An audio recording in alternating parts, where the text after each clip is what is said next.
I'm going to now welcome our first speaker for his thoughts on confronting power and sex in the Catholic Church, reclaiming the spirit of Jesus, is Father Barry Brundell, who's an MSc. He lectured in theology at the former St Paul's Seminary in Kensington for 22 years, right up till 1992. He lectured at the Gregorian University in Rome on Catholic theology and science to 1998, and he's now parish priest of Erskineville. He's a visiting fellow in the School of History and Philosophy of Science at the University of New South Wales, and he's the editor of Compass, a review of topical theology. And I'm delighted to welcome Father Brundell to be our first speaker today. Please make him welcome.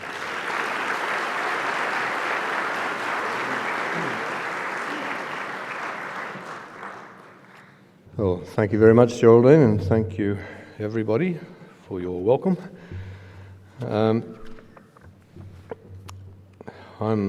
with that theological background and ecclesiological background that becomes fairly much moulds my response to Bishop Robinson's book. So I'll start right in. The message of the book, the main message of the book of Bishop Robinson's book, is that the scandals of sexual abuse perpetrated by clergy and religious, together with what he declares to have been the inadequate response to these scandals from the leadership of the Church at the highest levels, Rome, raise deep issues concerning the Church institution as we have it.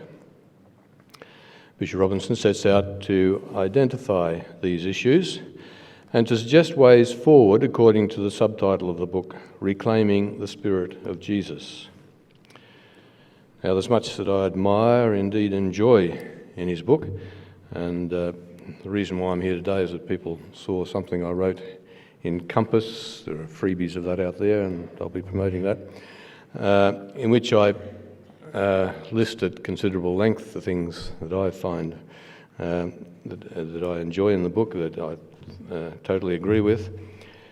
When he becomes particularly trenchant, I mostly find myself in total and enthusiastic agreement. It's when he moves into ecclesiology, doctrine on the Church and authority in the Church, that I find myself disagreeing with him at least part of the time and feeling uneasy about his drift more of the time. I'm going to feel a bit like Red in the Australia's Got Talent. He's on. But no, I'd like to have it balanced by the fact that I think it is a wonderful book. But I believe the basic difference between his ecclesiology, his theology of the Church, and mine, is that I generally read more into the data than he does. I am upbeat when I seem to find him being downbeat. I hear him say, "How can you be so upbeat?" I respond, "Well, in spite of everything, I can and must. It is a consequence of the ecclesiology I have made my own." Now, basic to my ecclesiology is that I emphasise that the Church is not just a work of Jesus during his ministry on earth and of us, his followers in later generations. It's a work of the Trinity. Bishop Robinson presents us with the choice: either the Church is a work of Jesus in his time with the disciples and the rest he left up to us, or else find some proof that it is more than that. The rest left up to us encompasses, as I understand it, all that has evolved in the Church from the first group of disciples and others who followed Jesus in his life on earth. It certainly encompasses hierarchical organisation, pastoral leadership and authority. He does not say it quite so baldly. He talks about many elements of the Church, many practical details of the Church's life being left to us, which I can agree with. But it is his drift that worries me. He seems to be suggesting the possibility that all subsequent developments in the Church are of purely human origin. Many practical decisions that have shaped the Church down the centuries are purely human decisions. Historical influences, the results of being a human community in human history. But there are some elements that are essential and not accidental, And as I read his book, he questions some of the elements that in my ecclesiology are essential. So I tried to put my position in a nutshell. A, along with Bishop Robinson, I agree that Jesus did not determine all details of his future church, even important details, even details that we have come to see as essential to the church. He did not determine the way the church would develop down the centuries. But B, but in essential matters such as pastoral oversight and authority in the church, Jesus did not leave us to freely choose how the church should develop after him. It's not the case that Jesus called followers, expressed a number of ideas, and left the rest to their human ingenuity. It's a possibility that Bishop Robinson suggests. And it's those sort of suggestions that worry me. Bishop Robinson asks for proof of the divine origin of what evolved after Jesus. So I'll now outline my proof, in inverted commas, as the theological basis for believing in the divine origin of the essential elements of the church. First, I'd quote some relevant texts. First one shows that Jesus promised to be with us. He did not disappear into heaven and leave us to our own devices. So for that I'll quote Matthew 28, 18 to 20. And Jesus came and said to them, "All authority in heaven and on earth has been given to me. Go therefore and make disciples of all nations, baptizing them in the name of the Father and of the Son and of the Holy Spirit, and teaching them to observe all that I have commanded you. And lo, I am with you always to the close of the age." Now, how much is this Matthew's theology rather than Jesus' own words? A question that might be asked. But if we accept biblical inspiration, it should not matter how much. And then the second quotation, again from Matthew, we will always have divine protection, Jesus promised. Matthew 16:18, which we'll return to. "You are Peter, and on this rock I will build my church, and the gates of the underworld will never hold out against it." And then finally, we'll always have the assistance of the Spirit of God. This one, John 16:12 to 13. "I've yet many things to say to you, but you cannot bear them now. When the Spirit of truth comes, he will guide you into all the truth." Now, these texts, as I read them, witness to the fact that the disciples were not left to shape the community as they alone thought fit. And second part of my proof or theological justification, what Jesus did with the 12 and with Peter. And from what Jesus did meant that the essentials of the church were not left to the free decisions of the disciples. I think we can see that in the text. From what Jesus did when he laid the foundations of the church, I want to show that the most essential elements of the church are there and not left to Jesus' followers to set in place. In particular, the appointment of the 12 and Peter. The significance of what Jesus did here is of the greatest importance for our knowledge of the kind of church he founded.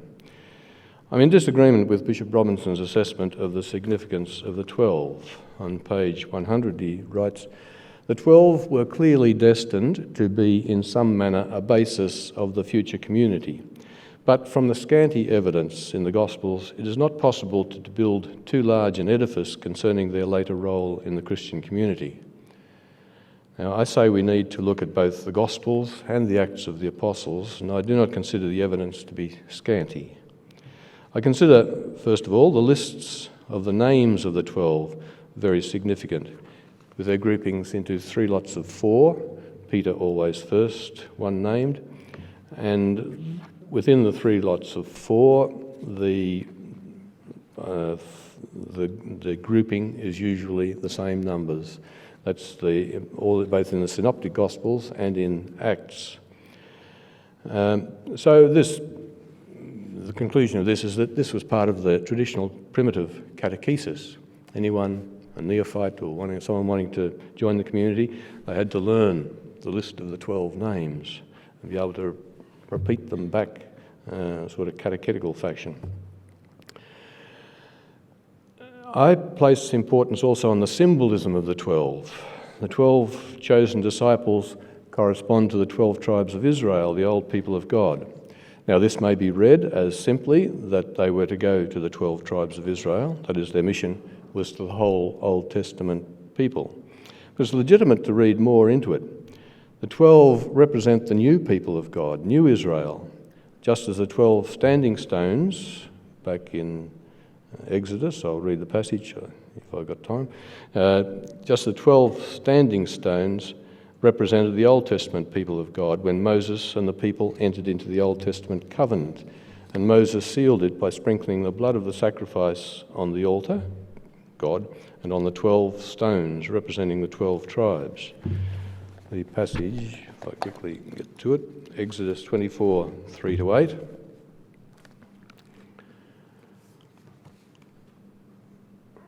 Moses came and told the people all the words of the Lord and all the ordinances. And all the people answered with one voice and said, "All the words which the Lord has spoken we will do." And Moses wrote all the words of the Lord. And he rose early in the morning and built an altar at the foot of the mountain, and 12 pillars according to the 12 tribes of Israel. And he sent young men to the people of Israel who offered burnt offerings and sacrificed peace offerings of oxen to the Lord. And Moses took half of the blood and put it in basins, and half of the blood he threw against the altar. Then he took the book of the covenant and read it in the hearings of the people, and they said, "All that the Lord has spoken we will do, and we will be obedient." And Moses took the blood and threw it upon the people, and said, "Behold the blood of the covenant which the Lord has made with you in accordance with all these words." Now Jesus celebrated the Last Supper with the 12, told them to take and drink the blood of the new covenant. I see that as quite foundational for the 12's task or role in the community. And again, the 12 were to carry out the same mission as Jesus himself. From Mark, he went up the mountain and called those whom he wanted, and they came to him. And he appointed 12, whom he also named apostles, to be with him and to be sent out to proclaim the message and to have authority to cast out demons. Now that mission was to continue after the death and resurrection of Jesus. The 12 were entrusted with the mission. Others would work along with them, but they were the disciples directly entrusted with it by Jesus. And we see within the New Testament writings, as a result of all that, I believe, within the New Testament writings themselves, we observe what is called the trajectory of the 12. They play a role of mentoring, oversight, teaching, decision-making, leadership in the community and beyond. They have a leadership ministry within the primitive church in Jerusalem, the mother of all churches. Peter made his Pentecost speech standing with the 11. Those who received the message asked Peter and the rest of the apostles, "Brothers, what shall we do?" Those who were baptized devoted themselves to the apostles, that is the 12 teaching. They were the primary link between Jesus and the post-resurrection church. People who sold their possessions laid the proceeds at the apostles' feet, that is the 12. They directed the appointment of deacons, Acts chapter 6, and the 12 called together the community, and they elected the deacons, and then the apostles prayed and laid hands on them. This apostles 12 I always see as the same. They confirmed the authenticity of the ministry of others, Philip in Acts chapter 8, the men of Cyprus and Cyrene at Antioch in Acts 13, and of Paul in Acts 9:27. Barnabas brought him, Paul, to the apostles. Thus they exercised oversight beyond the church at Jerusalem too, and even beyond Judea. So they were the foundation apostles, and the church thereafter is called apostolic after the 12. Now likewise for Peter, he's the rock. The Petrine ministry as the rock is to be the rock established by Christ. With what Jesus did with Peter also, I want to argue that from the very first, from Jesus' laying of the foundations, the most essential elements of the Petrine ministry are there and not left to Jesus' followers to set in place. Matthew 16:18, "You are Peter, and on this rock I will build my church, and the gates of the underworld will never hold out against it." No forces of destruction will destroy the church, neither the forces from without, nor the forces from within, the sins and weaknesses of its members. So Jesus thus promised that the church built on Peter would be indefectible. Scholars tell us that this text reflects Jesus' own words spoken in the Aramaic language. The name Jesus gave to Peter is a good indication of this. Where Matthew's Greek version reads, "You are Petros, and on this Petra," the original Aramaic version would have worked much better. "You are Kepha, and on this Kepha." Petra is a rock of any kind, in Greek, even a stone or rocky ground, but Kepha is the rock that one digs down to find, on which the builder lays his foundations, as the wise man who built his house on rock. So from this text and many other indications in the New Testament, scholars agree that Peter was appointed by Jesus to be the leader and guarantee of the stability of the new community. Peter's importance likewise becomes more heightened as the time of the New Testament writings wears on. This phenomenon is referred to as the Petrine trajectory. From Pentecost on, he is the community leader. So I'm arguing that the roles exercised by Peter and the 12 in the early community in Jerusalem follow naturally on what Jesus had set in place, all within the time of the Scripture writing. And we have Paul in 1 Corinthians 15, 3-8. He records a creedal formula that he'd been taught. And this clearly shows the role of Peter and the 12 in the community after the death and resurrection of Jesus. The text is, "For I handed on to you, as of first importance, what I in turn had received, that Christ died for our sins, in accordance with the Scriptures, that he was buried, and that he was raised on the third day, in accordance with the Scriptures, and that he appeared to Cephas, then to the 12. Then he appeared to more than 500 brothers and sisters at one time, most of whom are still alive, although some have died. Then he appeared to James and to all the apostles. Last of all, he appeared to me." So Peter and the 12 are the first witnesses to the resurrection and the most significant witnesses. Well, I see then that the church continues to develop in evolutionary fashion from the original template of the New Testament community. By the end of the 2nd century, every church except Alexandria had a single bishop, recognised as a successor of the apostles in their role of pastoral oversight. Furthermore, communion with the successors of Peter was seen as an essential guarantee for bishops and local churches of their belonging to the church that Christ established. Soon ecumenical councils of bishops were held, for example Nicaea in 325 AD, in order to resolve matters of faith and order. Their decisions were binding when they were accepted by all the churches. One criterion for the ecumenicity of these councils was that the bishops who participated were in communion with the Bishop of Rome. So all of this story, I suggest, is one of the evolution of the hierarchical constitution of the Church, determining pastoral oversight and authority to guard the authenticity of the tradition. It was not the product of human ingenuity left to itself to respond to the particular historical challenges that arose. Christians down the centuries recognised this. The Spirit of God was guiding it. And people recognised that this arrangement was such a beneficial development for safeguarding the unity of the Church and witnessing to the genuine apostolic tradition, especially when the faith was threatened by heresies, that it was the effect they detected. It was the effect of the guidance of the Holy Spirit leading the Church into all truth.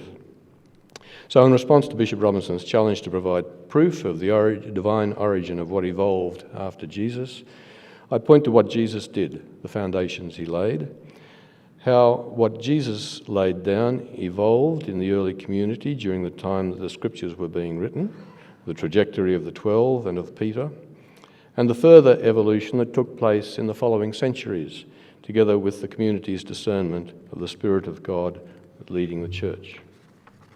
So that long discourse was trying to deal with that particular question. But I have particular difficulties, some real difficulties with what Bishop Robinson writes about authority in the church and its exercise. Not that I don't agree that authority can be abused, but there are some statements of his that I definitely disagree with. On page 266, the authority of a papal document depends first and foremost on the power of the arguments it contains, rather than the authority of the person signing it.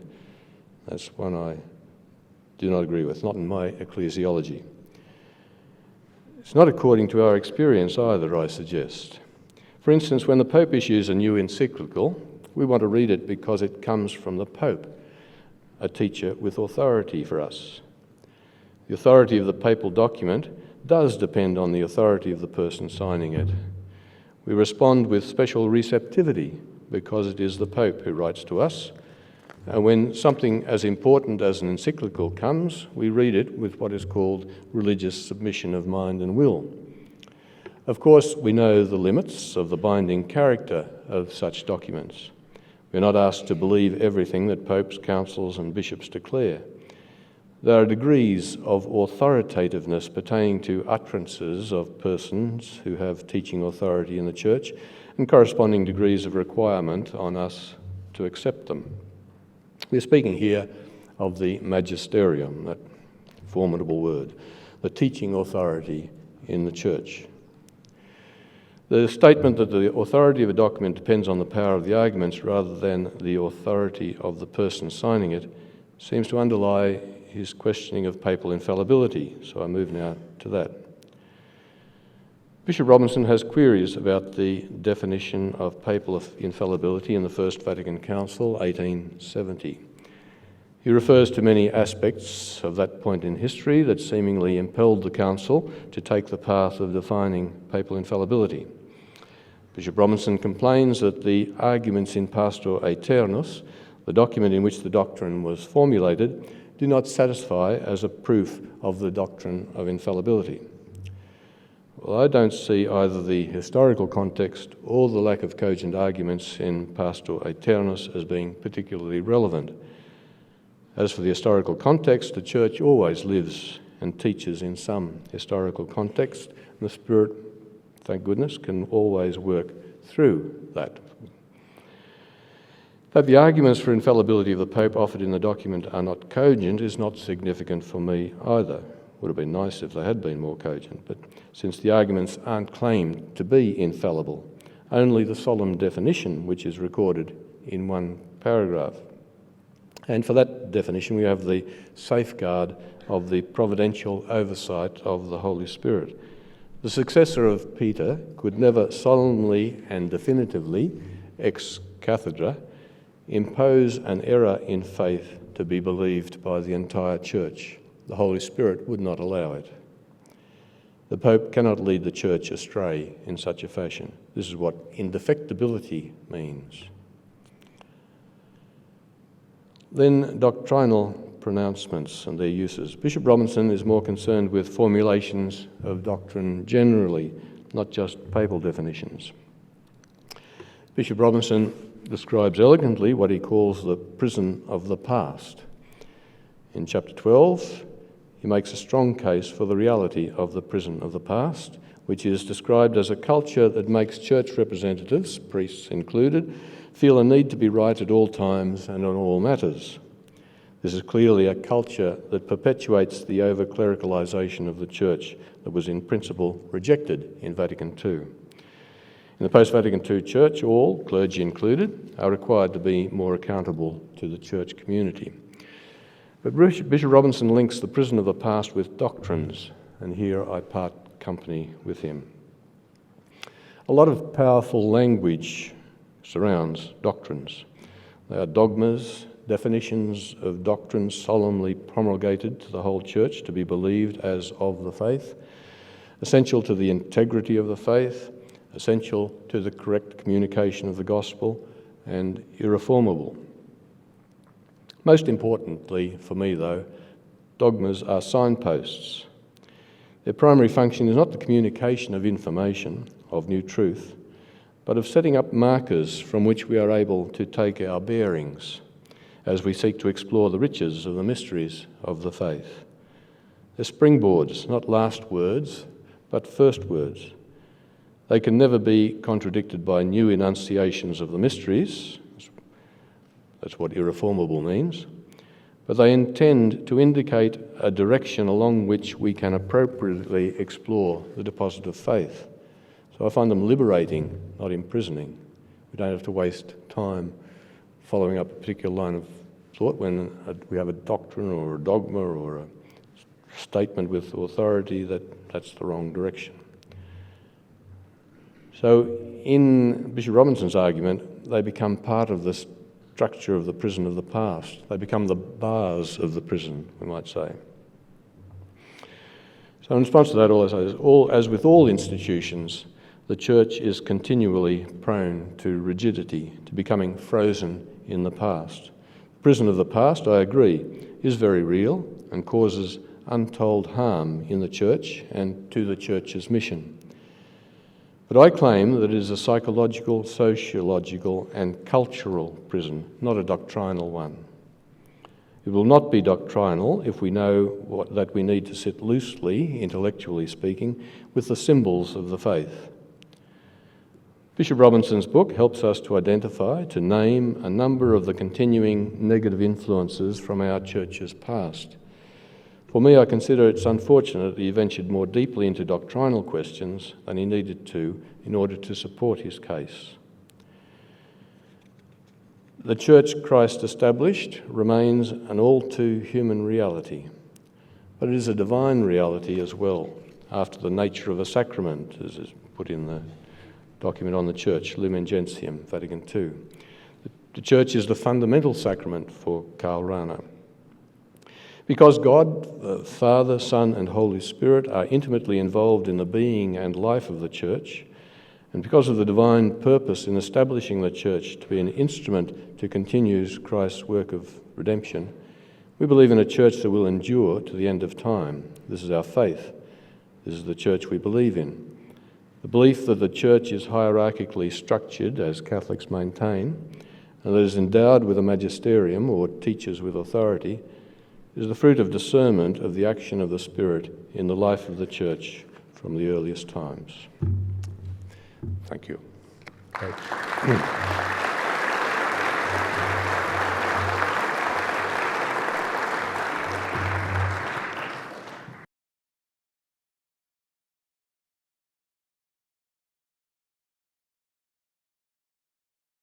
Well, now our final speaker today, before we get into the open forum, is Father Frank Brannan SJ. He's Professor of Law at ACU and he's Professorial Visiting Fellow at the University of New South Wales Law School. He was, as many of you may know, the founding director of UNIA, the Australian Jesuit Social Justice Centre. He's widely published, I'm not going to go through them all, he'll get a big head, widely listened to. I think it's fair to say he's one of the most effective Catholic contributors to public debate. That's how I would describe him. He's an Officer of the Order of Australia for services to Aboriginal Australians. Particularly, he's advocated for them in the areas of law, social justice and reconciliation. The National Trust has classified him as a living national treasure. And he's presently chairing the National Human Rights Consultation Committee, and he's travelling all around this great brown land of ours. So, ladies and gentlemen, please welcome Frank Brannan.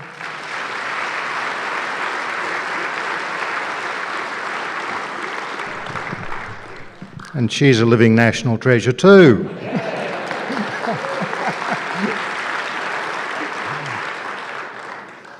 Great to be with you. Having just heard that testament, I think before I begin it would be appropriate just to reflectfully take the meditation at the end of Jeff's chapter entitled A Dark Grace, a Severe Mercy. In sexual abuse there is always spiritual harm.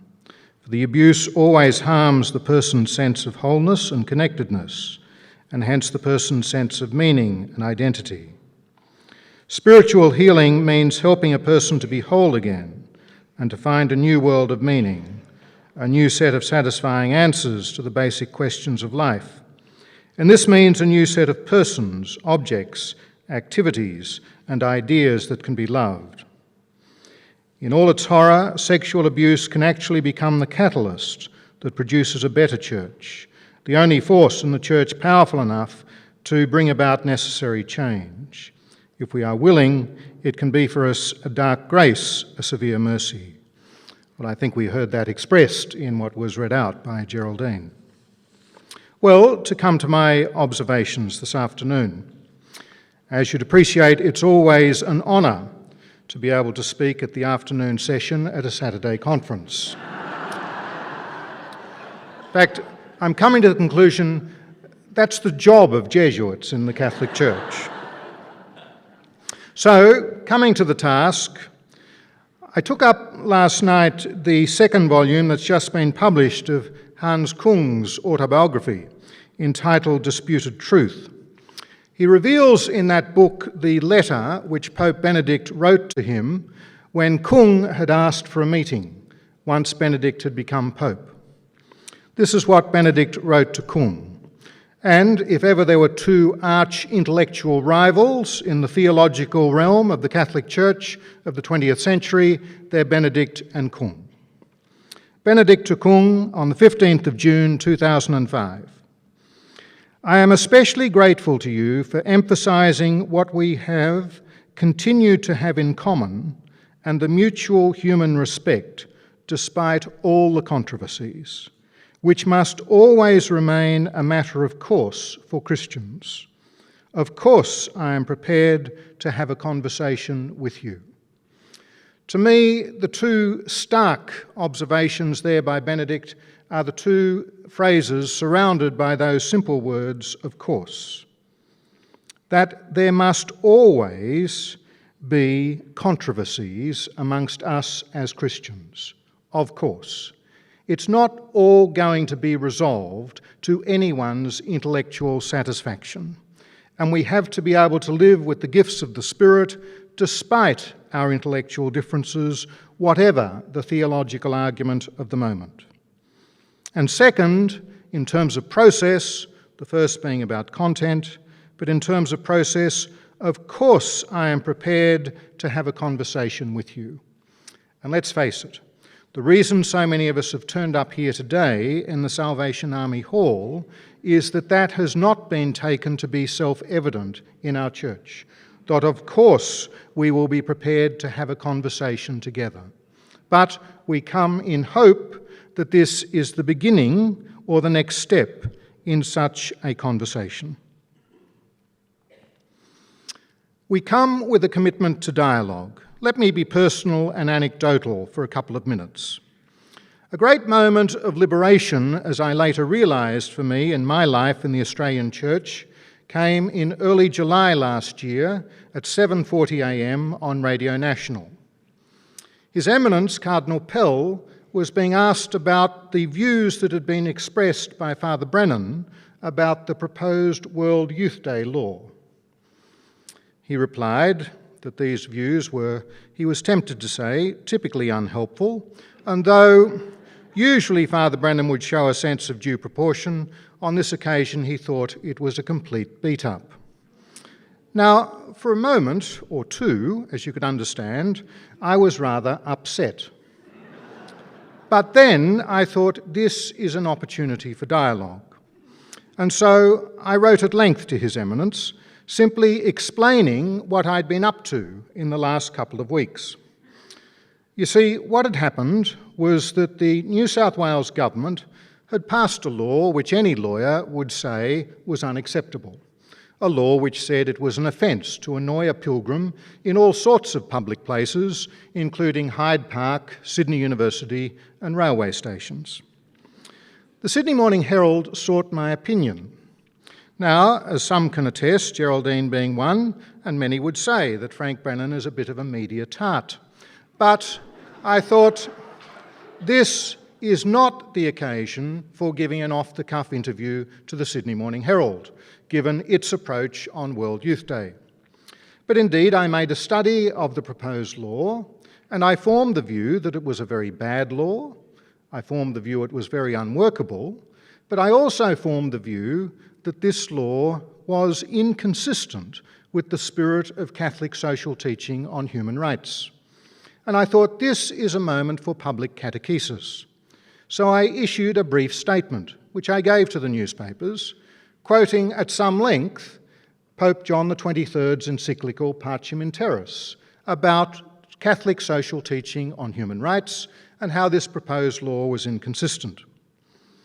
I then promptly contacted the World Youth Day office and the Cardinal's office to provide them with copies of same and to explain what I was up to. It took about 24 hours to talk to anything but a machine at the World Youth Day office, but ultimately I spoke to a gentleman who did have some authority. And I said to him, for what it's worth, my political advice is the Church should make two things very clear. First, we did not ask for this law, and second, our church leaders have no opinion on whether it's a good or a bad law. I was told that my advice was wise, but there were difficulties with following it because of other things that were at play, which were never revealed to me. And thus I thought it appropriate to spell all of this out in a letter to His Eminence. Later in the day, I was contacted by the ABC PM program, asking whether I would reply. I thought it would be wisest not to reply, but I contacted a retired cleric who I thought by nature was fairly conservative, and I sought his view. He said, you must speak, but on no account must you be personally critical of the Cardinal, but you must spell out the principles that you articulated. And thus I did. I think this I take as an instance simply that the last thing we can afford to be is afraid, and we must always be committed to dialogue. In the end, we believe that truth will out. Now, I too am human, and I have to confess that I had a little self-pride, unbecoming of a Jesuit, I know, but a little self-pride when a couple of weeks later, the full federal court, presided over by Justice Bob French, later to be made the Chief Justice of Australia, happened to agree with Father Brannan's opinion about the law. Though they, of course, quite properly made no reference to Catholic social teaching on human rights. The great strength of this book by Geoffrey Robertson is that it is the invitation to conversation and to put fear behind us. And even if that came through only in a muted form when it was first written, given the treatment that it has received by people who should have known better, it has become something of an icon, has it not, as a call to conversation and without fear. Late last year, I was up in Brisbane giving a lecture at the Jesuit parish there on our recent General Congregation and Faith and Justice. Towards the end of the lecture, a woman got to her feet and said, Father, I am very surprised that you can come to Brisbane and give a lecture on social justice and say nothing about the situation at St Mary's Church, South Brisbane. I said, well, with all respect, you know nothing of my methods. I said, it's a few years since I've been to St Mary's, South Brisbane, and no one has spoken to me about the situation there, so who am I to come from elsewhere and pontificate about the situation at South Brisbane? I said, but as you've raised it, let me offer just this simple observation. I said, I know that Father Peter Kennedy is one of the most pastoral priests you will ever find. I said, but what you might not know is that John Bathersby, the Archbishop, is one of the most down-to-earth, decent, ordinary blokes you could ever find. And so I went on and I told this story. 20 years ago, I used to regularly pass through Cairns on my way to Aboriginal communities in far northern Australia. So one morning I come down to breakfast at the Bishop's house, and there's John Bathersby, or Bats as he's affectionately known. So I said to Bats, well, what's on today? Because I think the role of a Jesuit when staying in a bishop's house is to try and cheer them up. And he said, I've got to go to a meeting of the ministers fraternal. I said, well, that's a good thing, isn't it? Ecumenism. He scratched his bald pate and he said, "Yeah, but they want me to sign a letter opposing the building of the casino." And I said, "Well, that's a good thing, isn't it?" And he looked at me and he said, "Yeah, but it's a bit difficult when your old man was an SP bookie."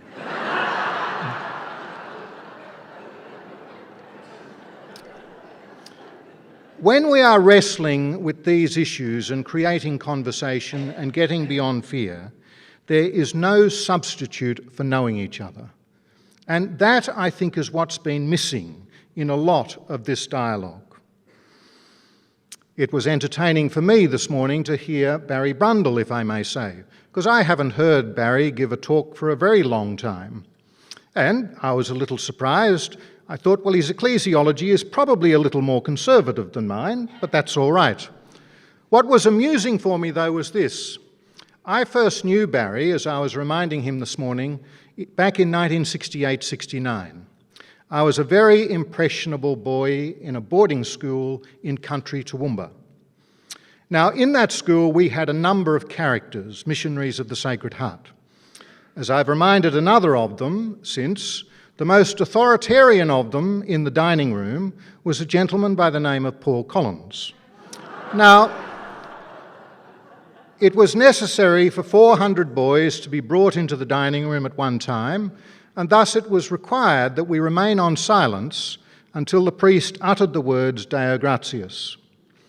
Paul Collins often, when confronted with the situation of even one table of boys muttering a word before Deo Gratias, would keep us all on silence for the whole meal.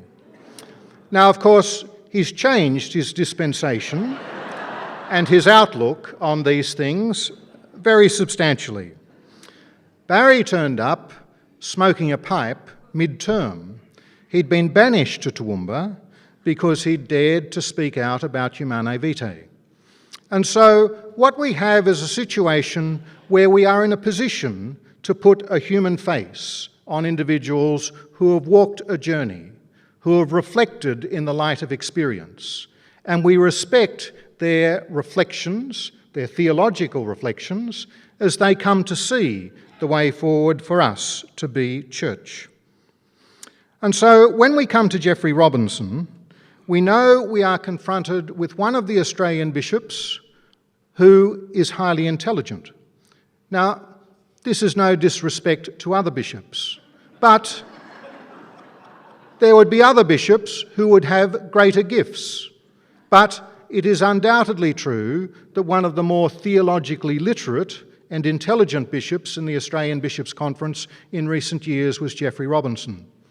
I make that point because I suspect that the publication of this book by an intelligent and theologically literate bishop creates additional problems for the Bishops' Conference, particularly where there be seen to be theological deficiencies which might be spoken of by theological experts. You see, none of us, even those of us who are bishops in the Australian Church, are infallible. And coming to terms with this fallibility, I think, is part of the challenge of what the publication of this book has been about. For me, my background, I of course am able to speak publicly as I do because I've never claimed to be a theologian, and I never will. But a lot of my work is in terms of social justice. And two of the great principles of the Catholic social teaching on social justice, particularly under Paul VI and John Paul II, have been the notions of solidarity and interdependence. Interdependence where we acknowledge our relationship to each other, and solidarity where we place ourselves in the shoes of the other and we ask how it might be for them. We, the Catholic faithful, are challenged to stand in solidarity with our bishops as they ponder what to do with the publication of a book by Geoffrey Robinson. Now, of course, it's a very challenging book for the rest of our bishops, not only because he questions the wisdom of the teaching on contraception, but he's probably the first bishop on record in Australia to put in writing though God knows how many bishops we've heard it say to us in conversation, and it's no great disrespect to the Church to say, well, whatever of doctrines of infallibility, was it really wise or prudent of Pius XII to define infallibly the Assumption of Mary? Where does it get us in terms of our faith life? Where does it get us in terms of our life as the church community? Now, I dare to say, whatever criticisms might be made of Bishop Robinson, we haven't heard a bevy of other bishops coming out and saying how prudent and wise it was to say that in 1950, have we?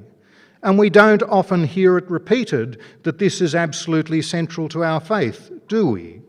And it's not to make an issue of it, it's just to say that that's part of the reality of living in the contemporary church. And yes, here is a bishop who has said that it's folly to say you're not allowed to discuss the ordination of women. I'm always wary of Geraldine now because some time ago she did one of those profiles on me on Compass. I turned up to see one bishop one day and there he was with the whole transcript of the wretched thing, having underlined various parts. And one of the things I was challenged on was I dared to look at that smiling female face and say, well, of course it's silly to say you're not allowed to talk about the ordination of women. These things are part of our reality and they've been named by Geoffrey Robinson and we can be grateful for that. It's no disrespect to the other bishops, it's no disrespect to any pope. It's simply to say that this is part of our reality. So, I think one of the further great insights of this book is to make it clear to us that the church is not perfect. Some of us might not feel that as acutely as Bishop Robinson obviously did at the end of his time as a bishop. As I said in the article in Eureka Street yesterday, I don't regard this as a great theological text. It doesn't purport to be. I think it's a pastoral reflection by a bishop who has worked earnestly over the years, particularly addressing faithfully one of the most critical issues confronting the church, how to deal with sexual abuse within the Roman Catholic communion. And as he has outlined this to us, he's made it clear not only that the church is not perfect, but guess what? It never will be. And definitely not in our lifetime. As he says, this book is not directly about abuse, but about the better church these revelations absolutely demand. We are all seeking the better church.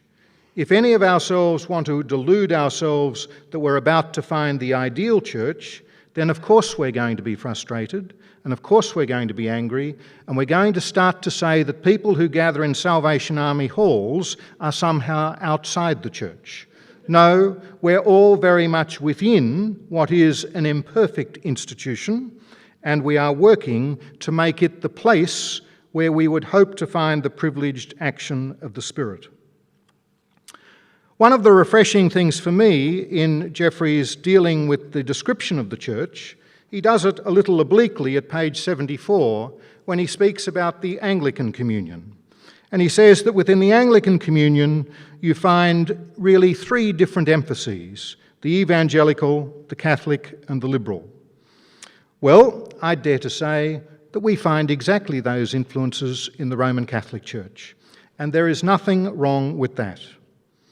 As he says, relative to each other, the evangelical branch gives more weight to the Bible, the Catholic branch gives more weight to what has been handed down, and the liberal branch gives more weight to the wisdom of the world around us and within us. The evangelical. We heard this morning quotes from Father Tony Campbell, my Jesuit colleague, an Old Testament scholar. Tony Campbell is absolutely imbued in the Old Testament. In fact, I think he hardly knows the New Testament exists. But he is one who gives profound weight to what he finds there in the Bible. There are others who give more weight to what has been handed down. I dare to say Barry Brundell is one of those. There are Catholics of very good faith who perhaps more than me would say we have to look at the tradition.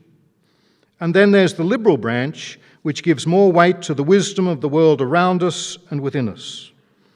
For us to be the better church that Robinson is speaking about, we have to take radically seriously the teachings of Scripture. We have to take radically seriously the teaching of the tradition. We have to take radically seriously the experience of ourselves and those around us, including those who are victims of abuse, and the critical reflection on those experiences. The next issue about the book I'd like to touch on is the role of the Pope. And there, I may say, Jeff, where are you? Somewhere. Yes, Jeff. I do find a tension here about the role of the Pope. So, might I say a little about that? You might say, well, of course a Jesuit sees tension in the role of the Pope, because they're the only ones who swear obedience to the Sovereign Pontiff, and we're usually the ones who are in trouble with him. But if I take you first to a couple of quotes at page 8 in the introduction. Jeff says that within the Catholic Church there is a constant insistence that on all important matters Catholic people must look to the Pope for guidance and direction. With respect, I would say it's unclear in Jeff's thinking whether he thinks that is the case, or whether it ought be the case, or whether it's both. And, as he further says, within the present structures of the Catholic Church, it is the Pope alone who has the power to make the changes that are necessary. I think my approach rather would be to say it may be that ultimately the Pope has to sign off on changes, or he has to effect some institutional changes, but I don't think it's he alone who has the power to do it. And unless we, the people of God, actually take a stand and start to exercise our own power on these issues where we see a need for change, I don't think it's going to come just by the individual action of the Pope. So if I might come to a couple of observations Jeff makes about the Pope and sexual abuse. At page 139, he says, if the Pope had responded immediately and forcefully, speaking directly to victims and demanding a humble, honest and compassionate response from all members of the Church, the power of the rock is so great that the response of the Catholic Church could have been a model. The question I'm raising is I'm comparing that with a later statement which Jeff makes at the end of that chapter, where he says, it's not been good that the response of the whole Church has depended to a large extent on the understanding and limitations of one person, the Pope, however admirable that person may have been in many other fields. It would have been far healthier if the strong views of the entire people of God had been part of the response. If the Church is to move forwards, this painful lesson must be learned. It does seem to me, and this is no excuse or justification of what's gone on in the Church, but basically it couldn't be done by the Pope alone, and it did require us, the people of God, to be involved reflecting on those experiences and working together. Yes, we need better ways of working together, but I think there's a risk in what Jeff has written of putting too much on the Pope individually. And I think if there had been unilateral action by the Pope earlier, there would have been some other problems which would have been created institutionally. Let me finally, on this part, go to what he says about papal apologies. He says, I must confess my profound disappointment that no Pope has so far said sorry directly to all victims, and no Pope has so far made a public promise urgently to study the causes of abuse and ruthlessly to change anything and everything that might contribute to abuse. Well, as we know, we were privileged here in Sydney to have the Pope issue not only a public apology, but then to meet symbolically with some victims of abuse. Some of my Jesuit colleagues were internally a little critical of me when I made the observation publicly that I thought the Pope's apology would have been better heard if a couple of the local bishops here, who were still waiting to make apologies for particular utterances or actions that had led up to World Youth Day, had made those apologies prior to the Pope's own apology. that there then would have been a much healthier environment both within and without the church for the reception of that apology. The second last substantive issue on the book that I'd like to make reference to is conscience. And I think here, happily, Geoff adopts what I would call a via media, similar to the sorts of views that are expressed by those who would agitate the need for the person to have a formed and informed conscience, and to that conscience be true. One of the refreshing things to hear from a bishop in the treatment of conscience is the acknowledgement at page 160 that at the Second Vatican Council there was an ambiguity on the subject of conscience and that the Council was unable to resolve the tension. We have to live with that tension, and it is no good having individual bishops try and tell us that when push comes to shove, you simply do what we say. That is no resolution of the tension. The only way you can conscientiously live with the tension which is there in Vatican II on conscience is to say, I will form and inform my conscience, and to that conscience be true.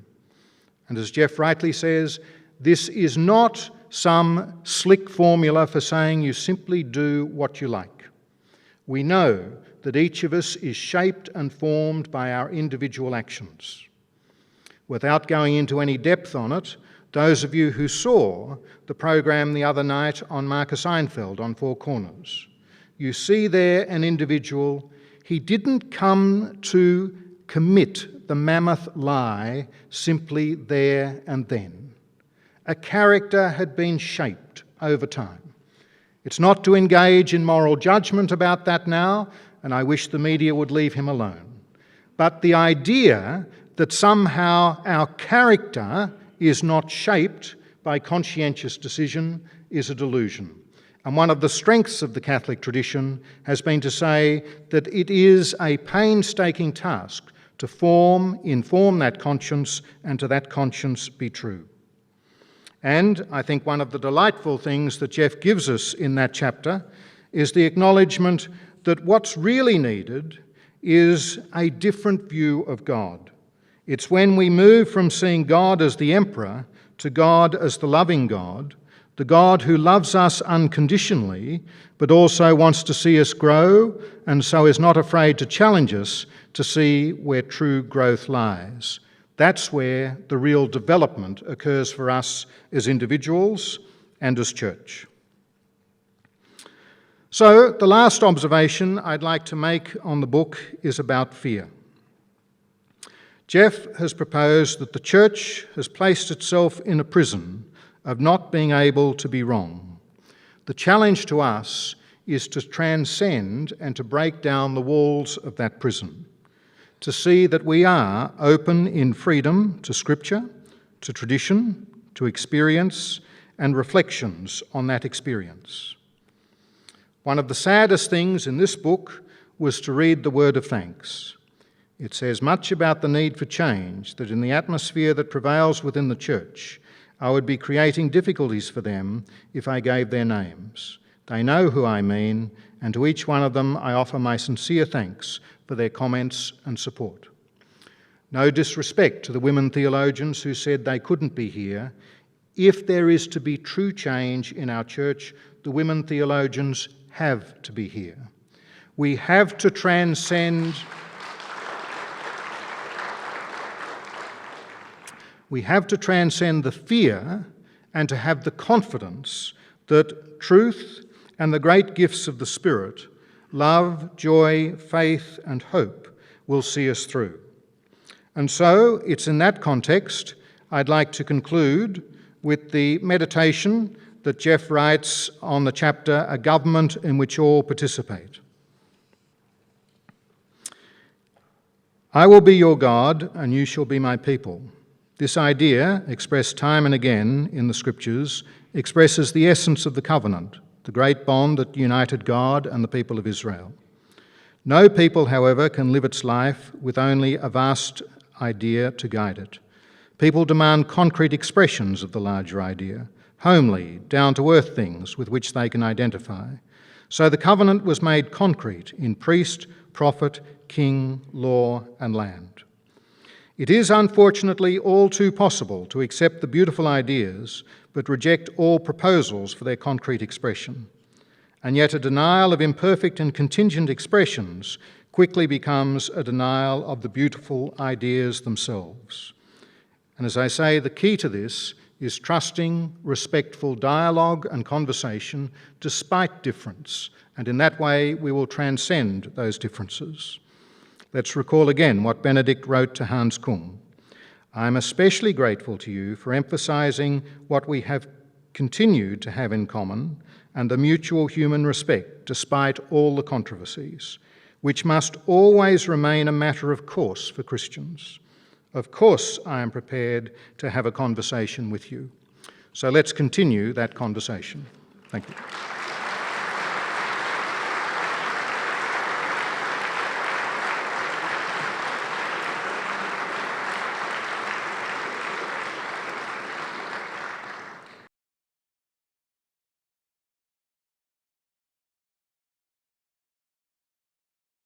Tim O'Hearn is going to speak to us next.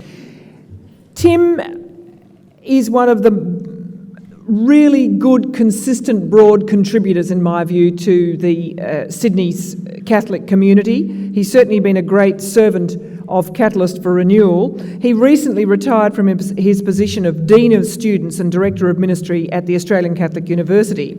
He's a former Vice President of Catalyst, and his other involvement for the Church has included time as the Foundation Chair of the Board of Adult Education for the Archdiocese, and he currently chairs the Board of the Institute of Counselling, the Diocesan Schools Board and the Broken Bay Institute for the Diocese of Broken Bay. He's a member of the Council of the Sydney College of Divinity, and he is, despite all of those various commitments, he's happily married to a very tolerant Margaret, and they have 6 children and currently 9 grandchildren. And I'm very much looking forward to hearing Tim's views about the contribution of Bishop Robinson's book. Please welcome him.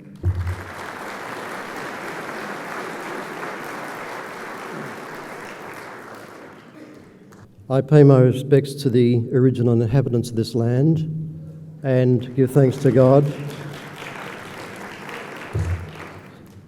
for their care and custodianship of the land that we now occupy, and may they rest in peace. The dust jacket of Geoffrey Robinson's book, Confronting Power and Sex in the Catholic Church, Reclaiming the Spirit of Jesus, notes the writer's appointment to and subsequent co-chairmanship of the National Committee for Professional Standards. This committee has the responsibility for the oversight of the Catholic Church's efforts to investigate allegations of inappropriate behaviour, sexual or otherwise, by church personnel, and to make recommendations about such cases after the investigations have been completed. What is not said, and perhaps the dust jacket cannot do this, is Geoffrey Robinson's tireless efforts to develop programs to heal the victims in Towards Healing and the Encompass Treatment Centre for offenders and all clerics and religious in need of assistance. This centre has assisted many church personnel, sometimes for issues quite unrelated to psychosexual ones, such as depression, anger management, alcohol and substance dependency, as well as programs for wellness and change of ministerial direction. Jeff's work in these areas was acknowledged by Australian Catholic University when it bestowed an honorary doctorate on him for his leadership and commitment to investigation, care for victims, and treatment of church personnel in need of clinical help. In stark contrast to the American bishops who attempted to bury the 1985 Peterson, Mouton and Doyle report, which detailed both the need for action and plans for how to deal with sexual abuse crisis, this Australian bishop spearheaded the efforts to ensure that sexual abuse and boundary violation allegations were properly investigated and that treatment was available for the victims of sexual abuse. Perhaps we will never know just how much the Australian Catholic Church owes to Jeff for any remaining credibility that it currently enjoys. He has been fair and unflagging.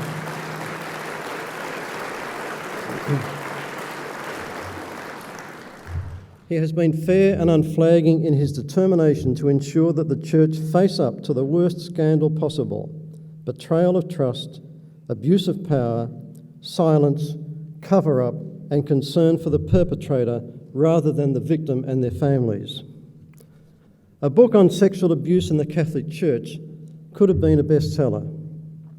Given his intimate knowledge of and experience in dealing with the crisis, Jeff could well have written such a blockbuster. What he has presented with Confronting Power and Sex in the Catholic Church is a book that analyses the structural causes of the weakness and shortcomings that led to the crisis. The book thus goes to the heart of the crisis and struggles to find ways to reclaim the spirit of Jesus, so lamentably missing in their reactions to the abuse. His fellow bishops give 2 sentences to his achievements and 12 to provide reasons to distance themselves from this book. If today's forum achieves nothing else, I would hope that more Catholics might appreciate the lonely and tireless efforts of Jeff, if I might use his own words, to have this church reclaim the spirit of Jesus.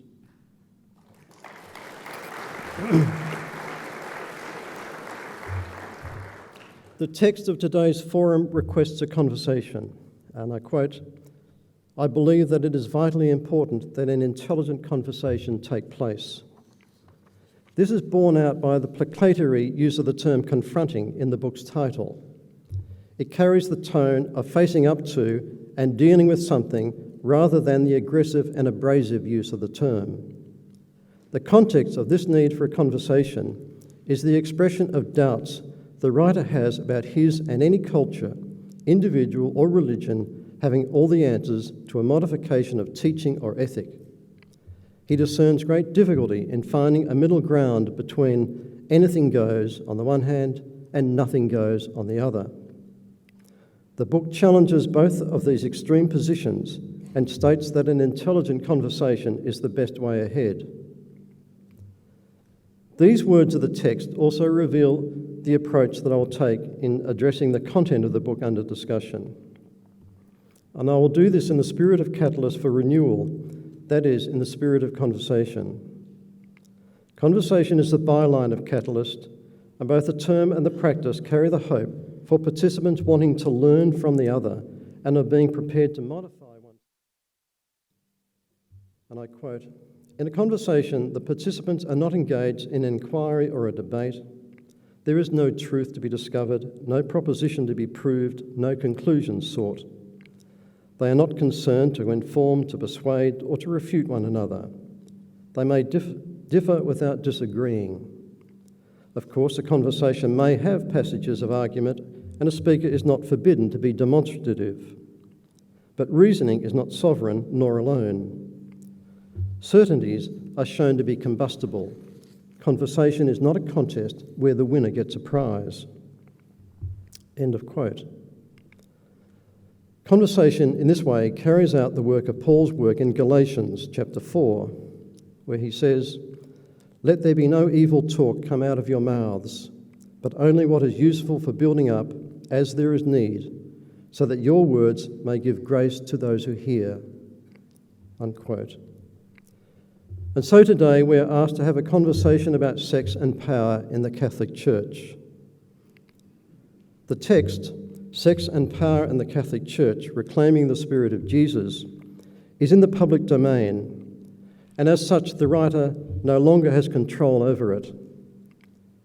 Reader response theory clearly postulates that it is the reader who constructs the text, and this is important to the way I will put a case this afternoon, or this morning. Yes, still morning. And I want to add here in parenthesis that reader response theory also applies to fiction, film, theatre and art. Basically, the theories maintain that meaning is brought to the text, film, play or art by the reader, and that the writer or creator becomes quite secondary to the reader. As an example, the poet T.S. Eliot once wrote that when referring to his own poetry, he has become a reader rather than the writer of that poetry. We know that in the words of one critic, Michael Toulon, and I quote, real readers, real audiences can apprehend texts in quite unpredictable ways, seeing a different point to them, unquote. Reader response theorists differ about a number of aspects of reading text. Some, for example, argue that we read a text to explore one's own life and beliefs, to reaffirm one's own views, leading to satisfaction and coherence about one's own life. And this might have been your response to today's text. It may be used to reflect on one's beliefs about the church's teaching on birth control, original sin, infallibility, the knowledge of Jesus, or women's ordination. In this light, there might be cheers or jeers, depending on one's thinking or assumptions prior to, during, and subsequent to the reading. Others may read to be challenged, to see or to think about a different perspective on these or other issues. It matters to these readers that there is an openness rather than closure on the issues under discussion.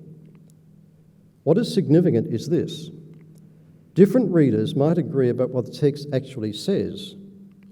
They might also disagree about the significance of what the text is saying. For example, two readers might agree about what they think the text says about original sin, birth control, women's ordination. They might disagree quite seriously about whether what the text says is important or matters to them personally. And there is a difference. The idea that the readers construct the text is in parallel to the book when it raises the issue of God. And I quote from the text, "In a religion, everything without exception depends on the kind of God that is worshipped. And in practice, this means that everything depends on the human ideas that people impose on their God.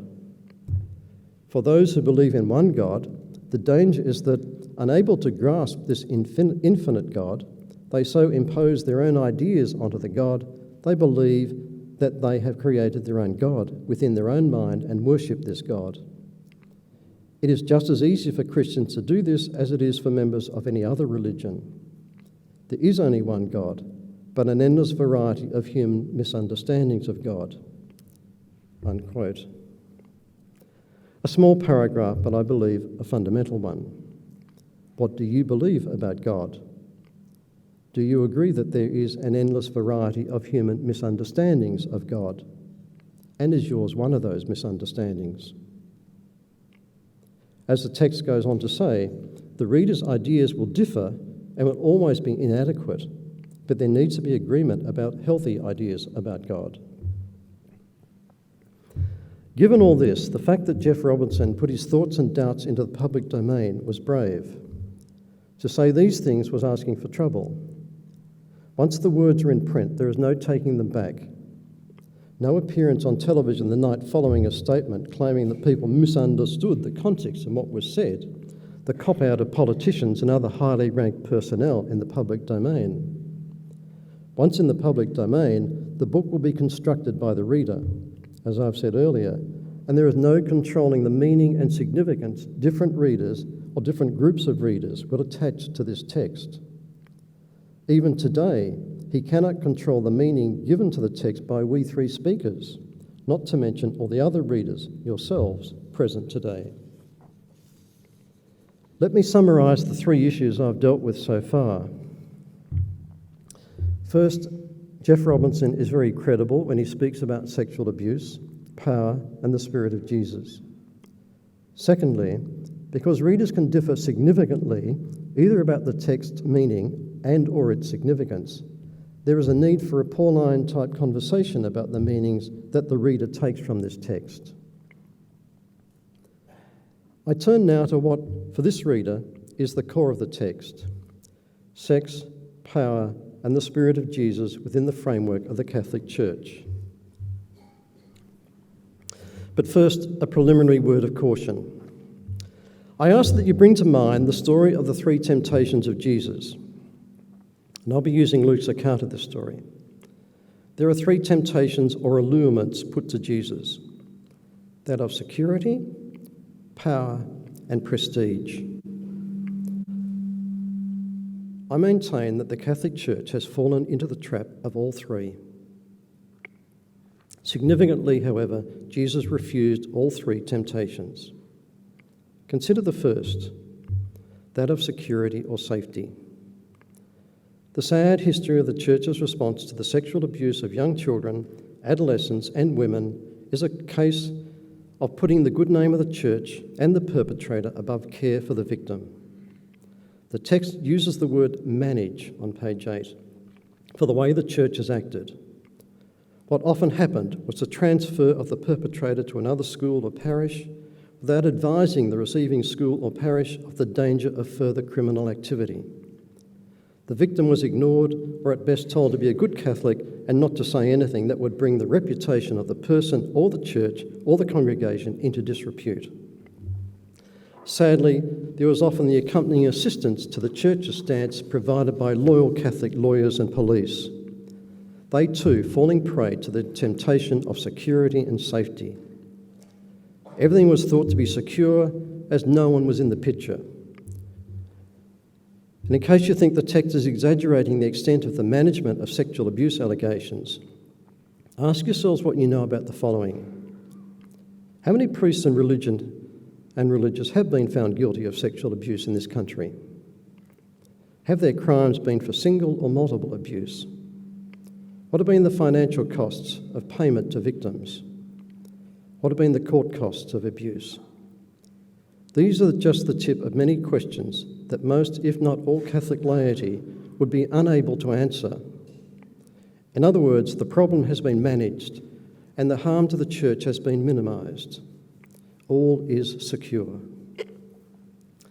The second temptation of Jesus is, as recorded in Luke's account in chapter 4, is a temptation to seek or hold power. I'll detail additional ways that the Church used its power in relation to abuse in the next minute or so. The third temptation, prestige, can be just as pernicious. The text draws attention to the ways the Catholic Church has used prestige for its clergy on pages 12 and following. It appears in the Messiah complex, the notion of priests being taken up, the mystique, and just as badly, the expectations and cooperation of many laity. Later, the text refers to clerical dress, including the bishop's mitre, as adding to the prestige factor on pages 292-293. Clergy and bishops deserve a dress that identifies them, and many have sought ways to achieve this. It is clear from the text, nonetheless, the prestige of the clergy has been a factor in the sexual abuse story. The temptations did not belong or did not apply to Christ, to Jesus alone. He certainly rejected them.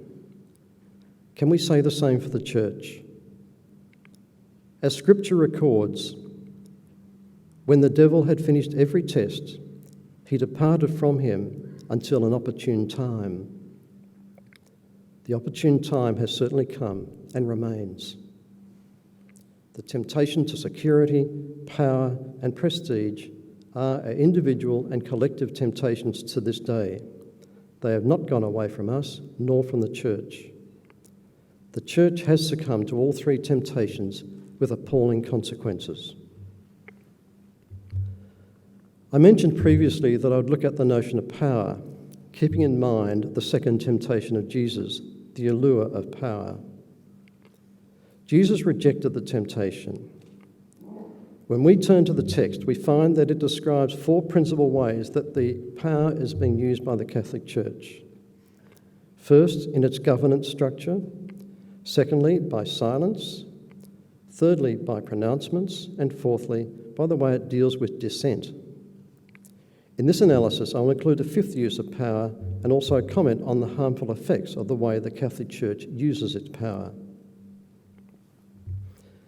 In the face of the hopes of the Second Vatican Council for more cooperative leadership, even among bishops, the text indicates governance is, quote, highly centralised, unquote, and remains tightly controlled by Rome. Quote, within the Catholic Church there is a constant insistence that on all important matters Catholic people must look to the Pope for guidance and direction, unquote. And again, and I quote, within the present structures of the Catholic Church, it is the Pope alone who has the power to make the changes that are necessary, also on page 8.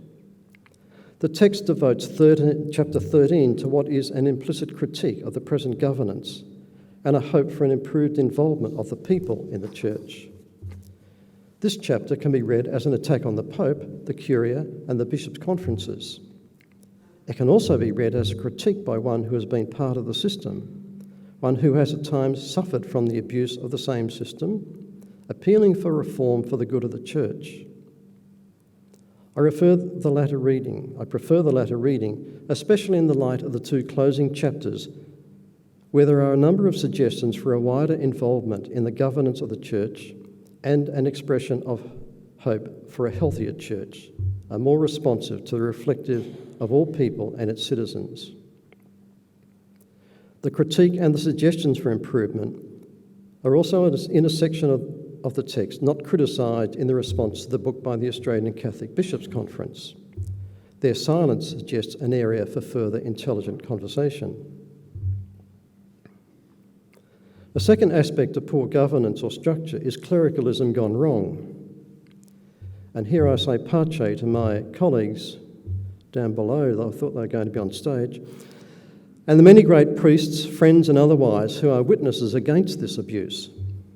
My reading is that the text is directed against the misuse of clerical status by some, clerics and lay together, that can be a cause of the sexual abuse. The text focuses on misplaced and poorly understood scripture, as well as the development of a cult that allows clerics to see themselves not only as different from the laity, but superior and thus not answerable to other human expectations. This is taken a lot further by other writers who have dealt with the Church's role in hiding sexual abuse from the judicial system. And I refer, if you like, to the Canadian report commissioned by the Canadian government in the 1980s, the Winter Commission report, which basically said the Church wasn't responsible, but its structure provided the conditions on which this sexual abuse could occur. And that really is what I read in this particular text as well. The church personnel did not consider themselves answerable to any earthly authority and thus hid criminal activity for ages. And it was criminal activity, and there was no accountability. The book also addresses mandatory celibacy, its connection to sexual abuse, and also the refusal of the current Pope and his predecessor to examine or change this obligation. If you think the criticism's harsh, I regard this text as far gentler in its critique of this than many other studies of sexual abuse in the Catholic Church. Regardless, mandatory celibacy remains one aspect of power as exercised by the Catholic Church.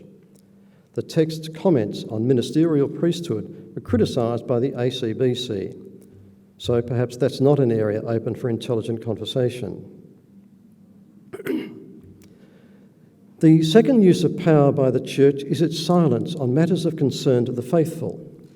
In the case of the book's origin, sexual abuse. The Pope in particular and the bishops in general have not made the strides against sexual abuse by clerics and religious that they should have, and it has been and remains in their power to have done and to have do so. Given Jeff's own work in this field for more than a decade, and his international contacts flowing from that involvement, the reader has to assume that he knows much more than the few references in the text indicate, and that the reference is to the whole Church, not just here in Australia.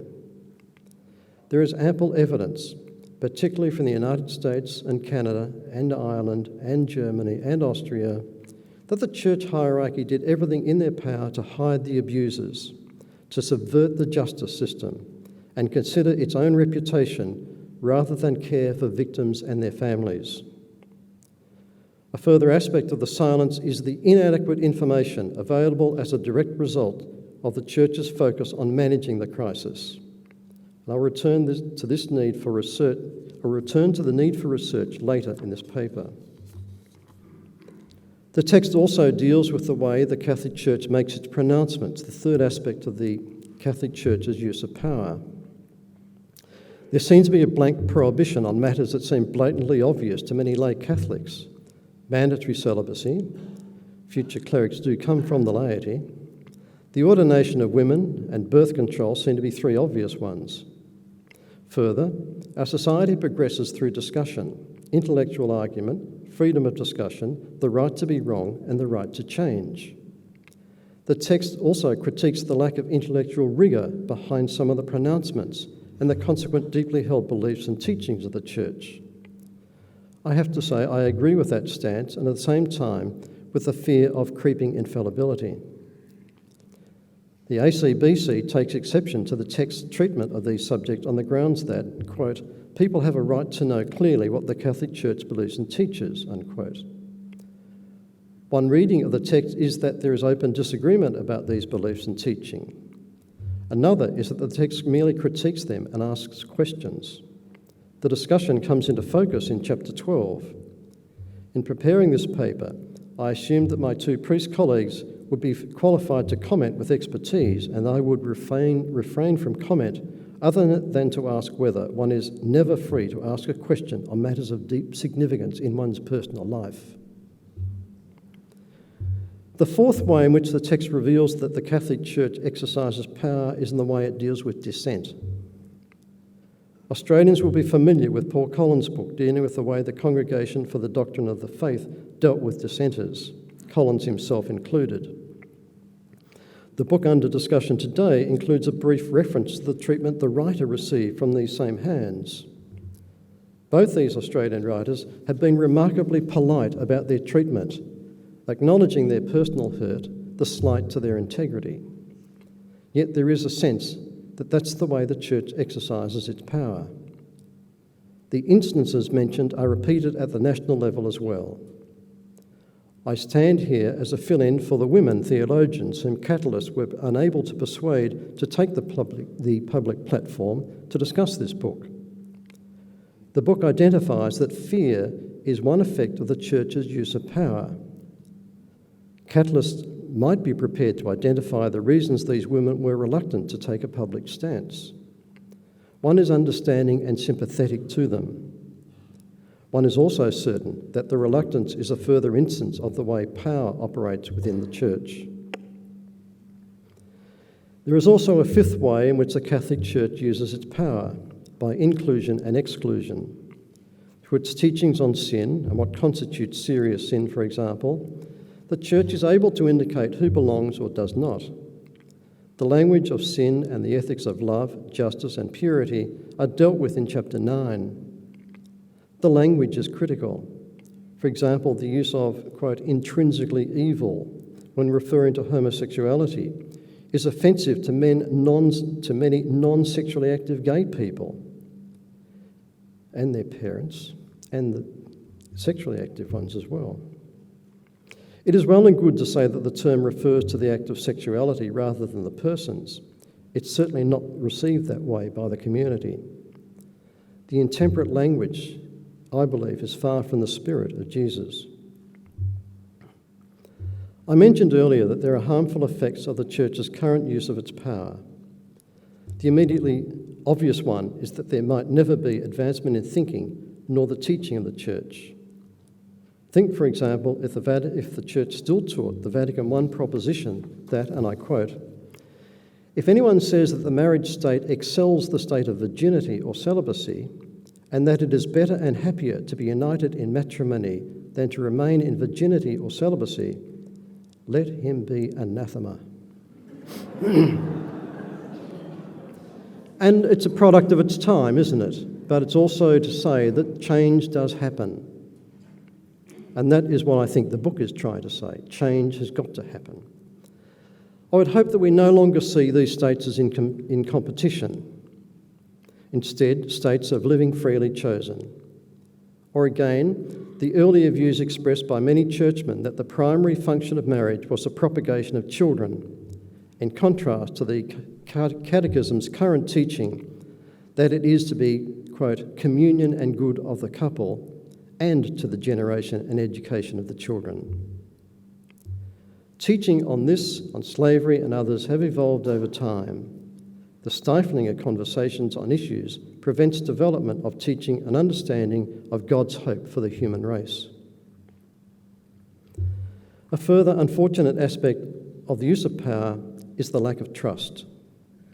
It is clear to me from one aspect of my current role with the remains of Encompass is that there is a deep level of mistrust of those in authority. There is a sense that the individual is unsafe from one's superiors, be they religious superiors or bishops. This lack of trust relates to what happens to personal information others might get access to and the perceived secrecy surrounding the use of information about individuals. On the wider scale, there is a sense that groups such as Catalyst for Renewal cannot be trusted to hold an honest forum about issues of concern to church people. In the end, the book and its reception paint a sad picture of the church's inability to trust itself. In summary then, the book describes power used in unhealthy ways by the Catholic Church. Yet it does more than this, as it also describes healthier means of governance and improved cooperative leadership and involvement in the Church, alert to the weaknesses of moving into the ways of our political world. The text argues for more involvement at all levels and a more suitable term than the current laity. It is possible to introduce some of these ideas in a controlled way, for example, by starting with the changes to the greater involvement of bishops at their level of governance.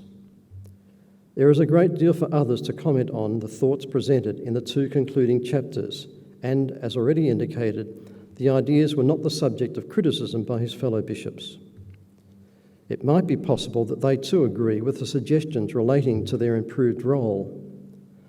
Then there might be changes in store for the term that Jeff uses is citizens as well. The second principal theme of the book is the Church's understanding of, teaching about, and attitudes towards sex. Now, leaving aside the recent and silly Williamson matter, one can be certain that if the Catholic Church is receiving bad public press, the issue somehow deals directly or indirectly with sex. In essence, the book argues for a healthy teaching about and attitude towards sex.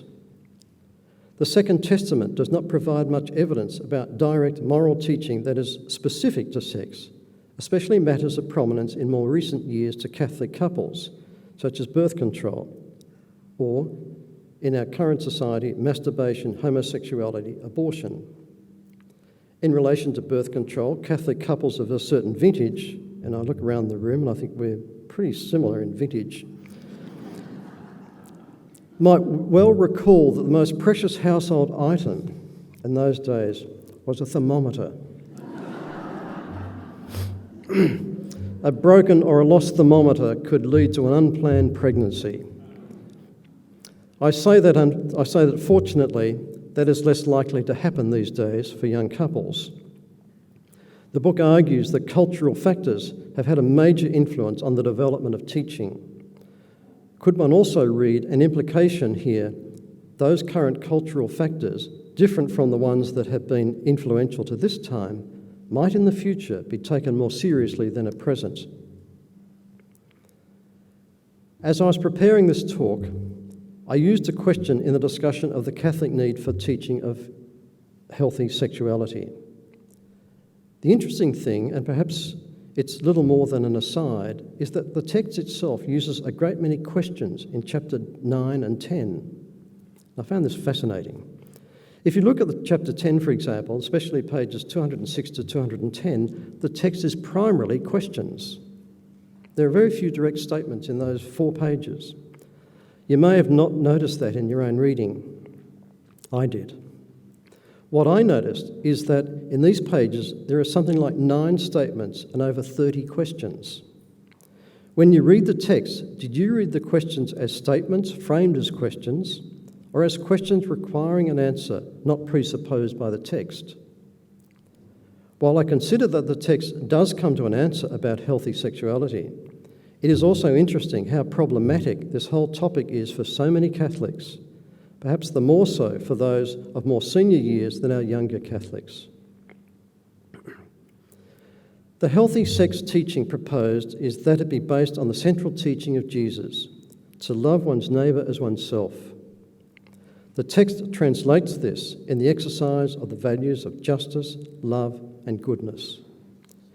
It also frames the teaching within 4 complementary aspects of human life as demanded in the related commandments: life and physical integrity, you shall not kill; the relationships that make life worth living and give it meaning, you shall not commit adultery; material goods, you shall not steal; and a person's good name, you shall not bear false witness. A further and related issue in all this is the restoration of the good name, if I can call it that, of one's gender. The text argues that what initially might have been purity laws or compromises in the early church, or a failure to take Jesus' view on family to their rightful implications in relation to woman, the results have led to an appalling misunderstanding of woman and the feminine as a vital aspect in the makeup of humankind, and seriously compromised the church and its celibate clergy in particular. A further aspect of the book's treatment of a Catholic understanding of healthy sexuality comes if one considers the early section that dealt with the potential neglect of adequate assessment of males seeking to enter seminaries or religious congregations.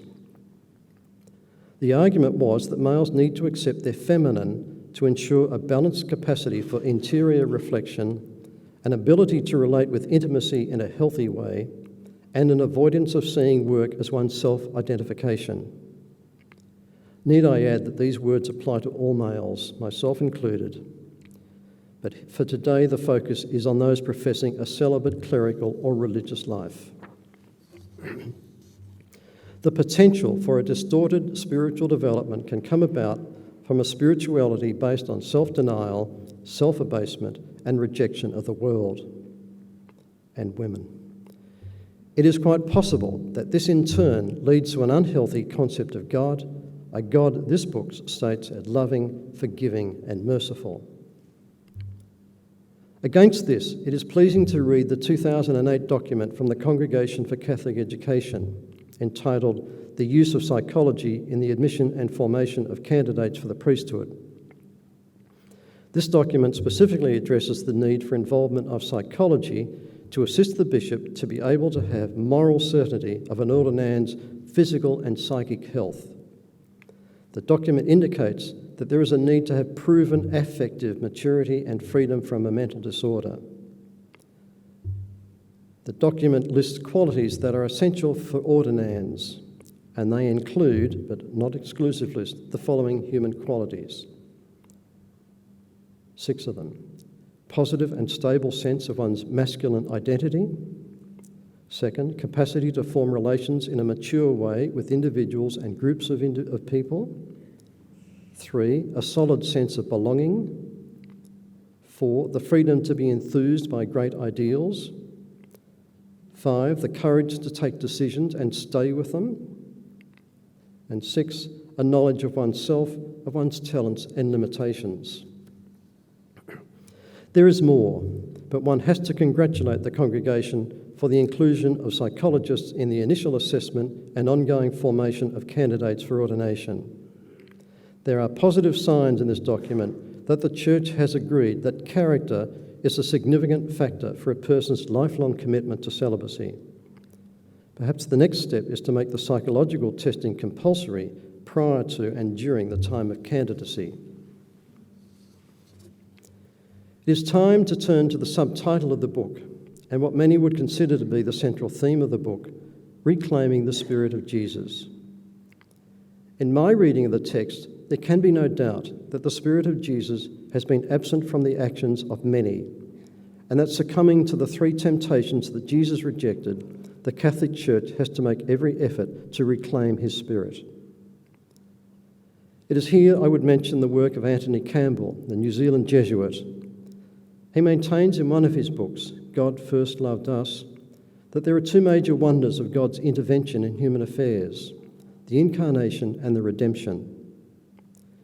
If one's dominant focus is on the redemption, it follows that one's focus is also on one's sinfulness. If, on the other hand, one's focus is on the Incarnation, that God took on the human condition in its fullness, and I maintain that Jeff Robinson's book takes this perspective, then the focus is on Jesus the human, one who was tempted, one who suffered, one who had sexual urges, and therefore a person whose attitude towards women was truly radical. Jesus is present throughout this book as loving, merciful, and understanding of human weakness. The Spirit of Jesus is not someone for whom anything goes, nor one for whom nothing goes. And I quote, "We will have true freedom to grow only under a God who loves us, and because of this love, wants us to grow to become all that we are capable of being, and so is not afraid to challenge us to grow. It is my profound belief that this is the idea of God that Jesus consistently presented to us," on page 28. This is a God of challenges. In many ways, it is a more challenging God than one who sets laws on absolutely everything, one who has clearly laid down a law on every aspect of human living. It is a God who has left us to be free and to discern how we must love God and our neighbour when there are no absolutely clear answers. We have to work in the interstices of human existence, and the God we believe in will determine so much of our healthy sexuality and our use of power. In essence, this is the central argument of Jeff Robinson's book as I read it. The sex and power are subordinates of the Spirit of Jesus, and to get lost in them is to miss the point. There are a number of things I would like to say by way of conclusion. First, a few things would be further from the Spirit of Jesus than the sexual abuse by those who would claim to be the ministers of God. There remains further work by the Catholic Church if it hopes to be seen as the Church of Jesus Christ. This book makes a number of positive suggestions that would assist the Church regain any credibility. Second, I see this as a very positive book. Throughout, there are suggestions about how to address the ill effects of power, how to think and reach a positive and healthy attitude towards and teaching about human sexuality. Third, and to refer to something I have only obliquely referred to, there is a need for research. Recall the following extract, this is from the book, and I quote, "The staff of these clinical facilities, especially set up for the treatment of priests and religious who have offended against minors, have not been asked by the Roman authorities for their findings on the causes of abuse. The bishops of the world have not been asked to coordinate research and to study within their own territories," on page 9. And again I quote, "There must be a three-pronged attack, a study of the psychological state of priests and religious, a study of their attitudes towards power and sex, and a study of the environment or communities where they live," unquote, on page 16. It would be very easy to pass over this call for research and accurate information on which to base treatment and proper training for clerics and religious. Given the book's call for an intellectual reasoning behind doctrines, it is appropriate there be an intellectual basis for future discussion of sexual abuse, its causes and treatment. I ask myself this question: if the ideas presented in Confronting Power and Sex in the Catholic Church were to come about, would the subtitle, Reclaiming of the Spirit of Jesus, also come about? My reading is that there would be such a reclaiming, that the Catholic Church would have an improved chance of convincing the world of its credible claim to be a Church of God, and that the Church would be a better witness to the Spirit of Jesus. I conclude this brief talk with an anecdote. I was browsing a bookshop one day and met a colleague whom I hadn't caught up with for some time. The time of the meeting was just after the Australian hierarchy had given Jeff a metaphorical biff around the ears, and our conversation had turned to the topic of what had been written and why. "You know the trouble with Jeff, don't you, Tim?" he said. I waited for his answer, wondering what was coming next. "Jeff's problem is that he doesn't know how to dissemble. He just has to tell the truth." I read Confronting Power and Sex in the Catholic Church, Reclaiming the Spirit of Jesus, as that of a man who had to tell the truth, and for all that, there is no dissembling. One could guess that Jeff knew that he had to tell the truth and then face the fallout later. Thank you.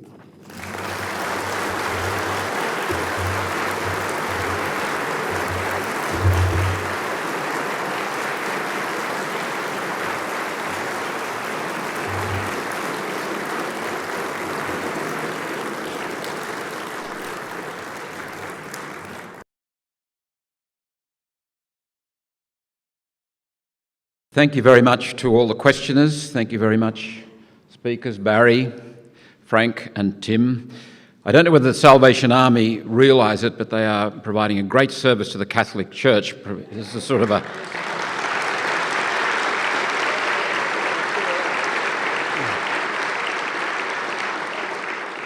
This is a refuge here when we're forbidden from meeting anywhere else, so thank God for the salvos.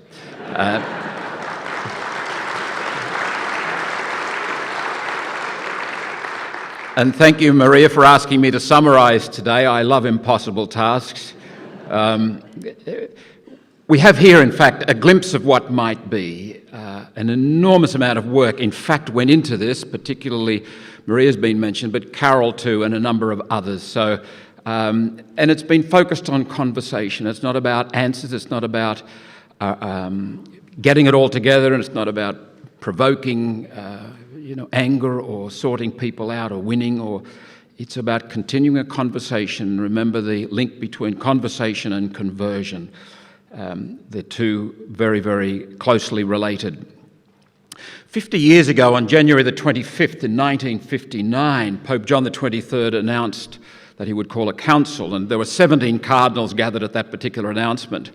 And Pope John's comment later on said they greeted his suggestion with impressive, devout silence. And when he wrote further to the cardinals worldwide, as well as those present, those absent, he got back, not all of them replied, but those who did reply and accepted the invitation to offer something, they almost all spoke with a cold and formal language, as though John the 23rd was suggesting something that was quite out of the question, actually, and it was very strange. And even Giovanni Battista Montini, who was the Cardinal Archbishop of Milan at the time, commented to a close friend of his and his spiritual director, Father Giulio Bevilacqua, Oratorian priest, "This holy old boy doesn't seem to realise what a hornet's nest he's stirring up." And Father Bevilacqua replied in a very wise way, "Don't worry, Don Battista, lascia fare, let it be. The Holy Spirit is still awake in the Church." Cardinal Leccaro, who was the Archbishop of Bologna, commented, "How dare he summon a council after 100 years?" And only 3 months after his election, Pope John has been rash and impulsive. His inexperience and lack of culture brought him to this pass, to this paradox. An event like this will ruin his already shaky health and make the whole edifice of his supposed moral and theological virtues come tumbling down. And they weren't the only ones who so spoke. But Cardinals Montini and Leccaro, like many others, later began to think differently about the council and about its work and about what the wise peasant Pope John had in fact proposed. Montini, when he became Pope Paul VI, in the face of considerable opposition, made the brave decision to actually continue the council. There was some doubt. He also wrote a treatise, as his first encyclical, on the need for dialogue. Cardinal Leccaro was largely responsible for the Church's liturgical reforms after the council. He was also a favourite target of the right wing, one right-wing writer saying, "After Martin Luther, the most formidable menace to the Church's unity and integrity is Cardinal Leccaro." And he nicknamed him the Termite. Welcome to the one holy Catholic Church.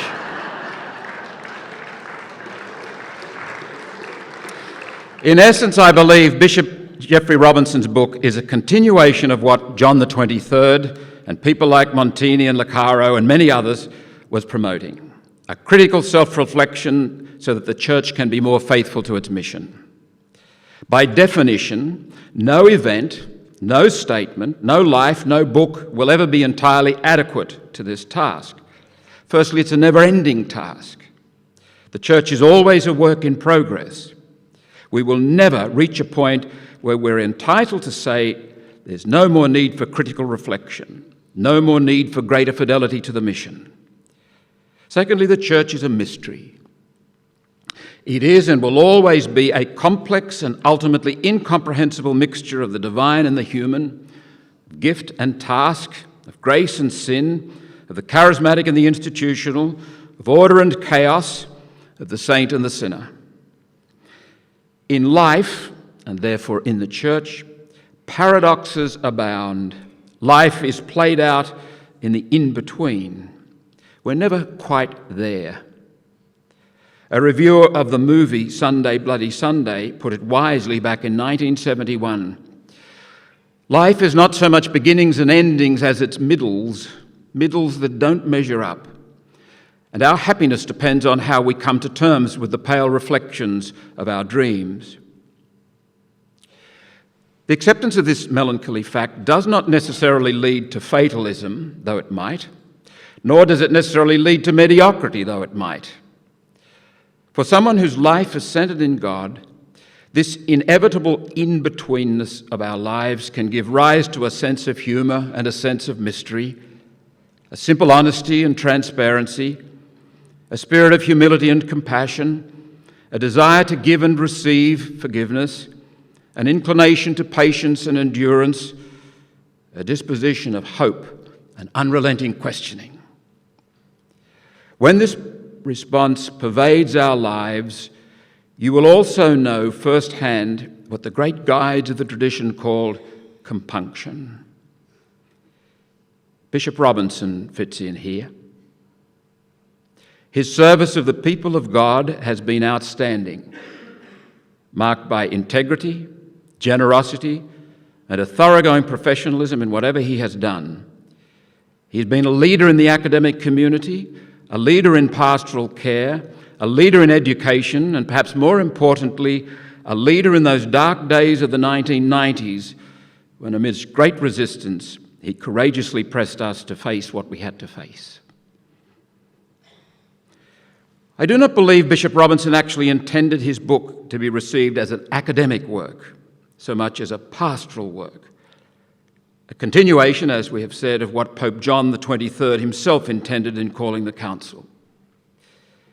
That said, I do think the book has probably tried to cover too much ground. As a result, many areas of scholarly expertise have been brought into play, including systematic theology, ecclesiology, Christology, New Testament, Old Testament, anthropology, psychology, sociology, history, spirituality, and canon law. The treatment of issues pertaining to these fields of scholarship is not always substantial or precise or well-referenced. At times it is open to serious criticism, in fact.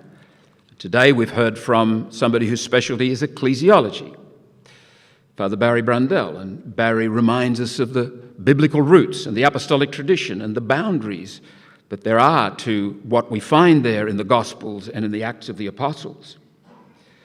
Tim Ahern, speaking out of his expertise in education and his experience of many, many years in Catholic education, spoke to us from the immediacy of that experience and reminded us that there'll be different readings of Jeff's book, which should promote us to conversation.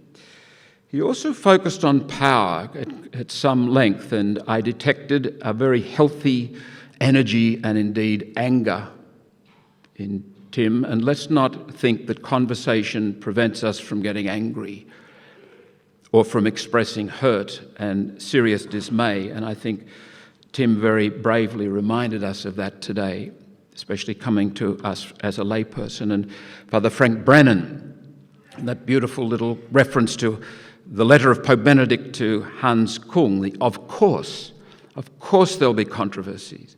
Of course this requires conversation. Sometimes I wonder with the use of the Latin word is colloquium that is used by the Vatican, and it's used hundreds and hundreds and hundreds of times, literally, in their documents. You'd think they'd read their own documents. Honestly, I'm not being facetious, there's something odd. And the gentleman from the Uniting Church tradition said that we're very good at applying principles of social justice out there, but not so much in here. And Frank went on to say that one of the great strengths of Jeff's book is precisely this taking up the of course. Yes, he does address controversies, but of course there will be conversation, and the importance, Frank reminded us of knowing each other. So it's reasonable to take the book, I think, more as a point of departure than a point of arrival.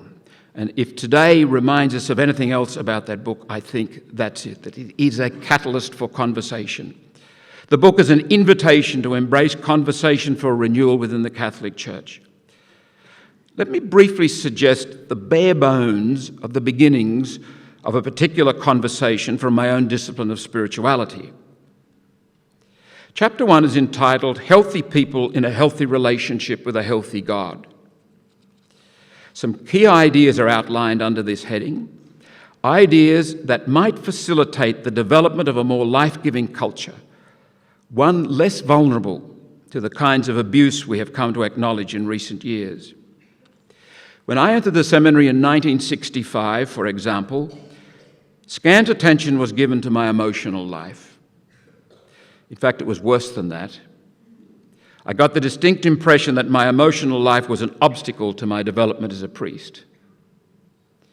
This is a highly destructive way to think. In my experience, it leads to a pattern of denial, both conscious and unconscious, which in turn leads to compensatory and defensive behaviours. And I believe this pattern has become far too common in the clerical culture which dominates the Catholic Church, which may go some way to explaining the entrenched resistance to facing the fact of sexual abuse. We might well ask, for example, whether we would have done much to address the issue if it weren't for the secular press and the courts of the land. So it doesn't come out of conviction, I'm suggesting, so much out of fear of being hounded. However, on the other hand, I'm wary of the word healthy. As a headline concept, it seems to me to be just too soft to support the gravity, the subtlety, and the complexity of what we're attempting to address here in the formation of the human person in Christ. It is a time and culture-bound concept.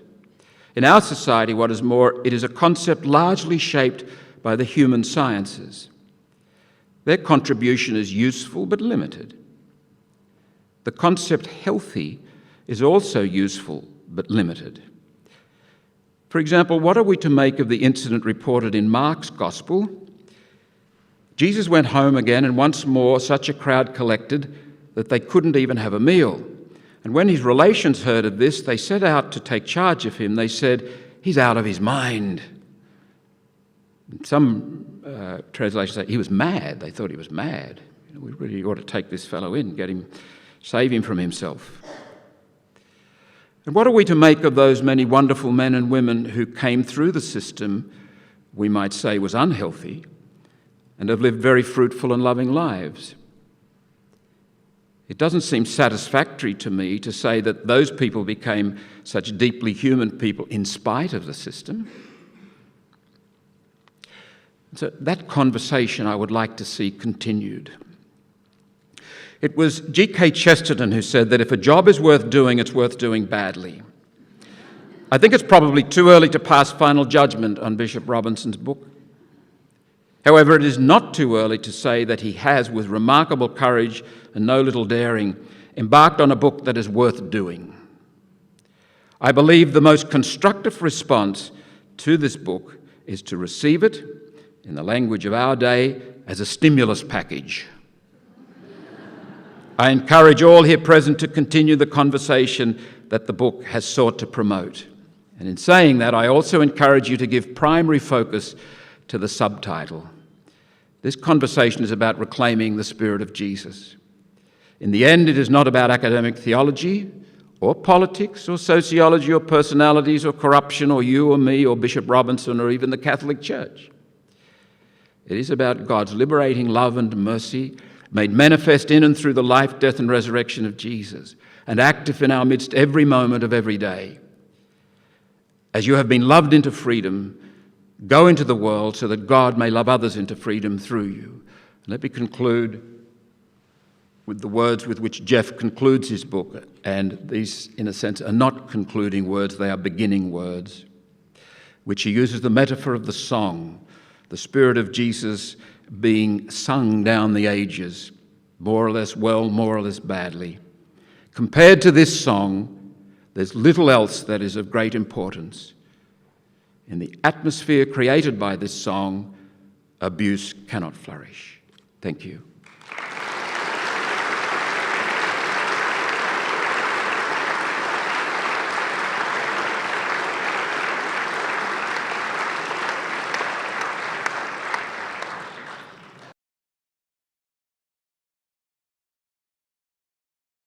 He's been described as a contented friar, serious but not solemn. He's been provincial of the English province and then master of the Dominican order worldwide. One has the impression, I must say, of a man incredibly well grounded in his Catholicism, going right back to his family, a man very sure of his heritage, very confident of it. And I think we'll hear that very much enunciated tonight. A very Englishman, much of an Englishman, I must say. He springs from one of the great Yorkshire Catholic families that have been tested in their faith.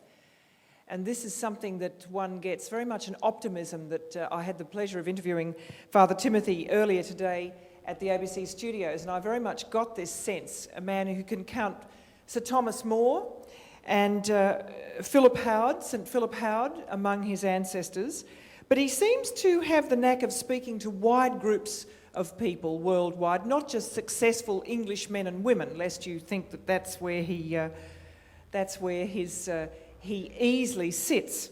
And this is how he was introduced by the Chancellor at Oxford University 5 years ago now, when he was admitted as an honorary Doctor of Divinity. "I present a man," said the Chancellor, "distinguished both for eloquence and for wit, a master theologian who has never disregarded ordinary people, a practical man who believes that religion and the teachings of theology must be constantly applied to the conduct of public life. Ladies and gentlemen, the Most Reverend Timothy Radcliffe, MA." Now, this was delivered in Latin, I might add. We humble Aussies will stick to English and bid you tonight a very big welcome to Sydney. Thank you for joining us.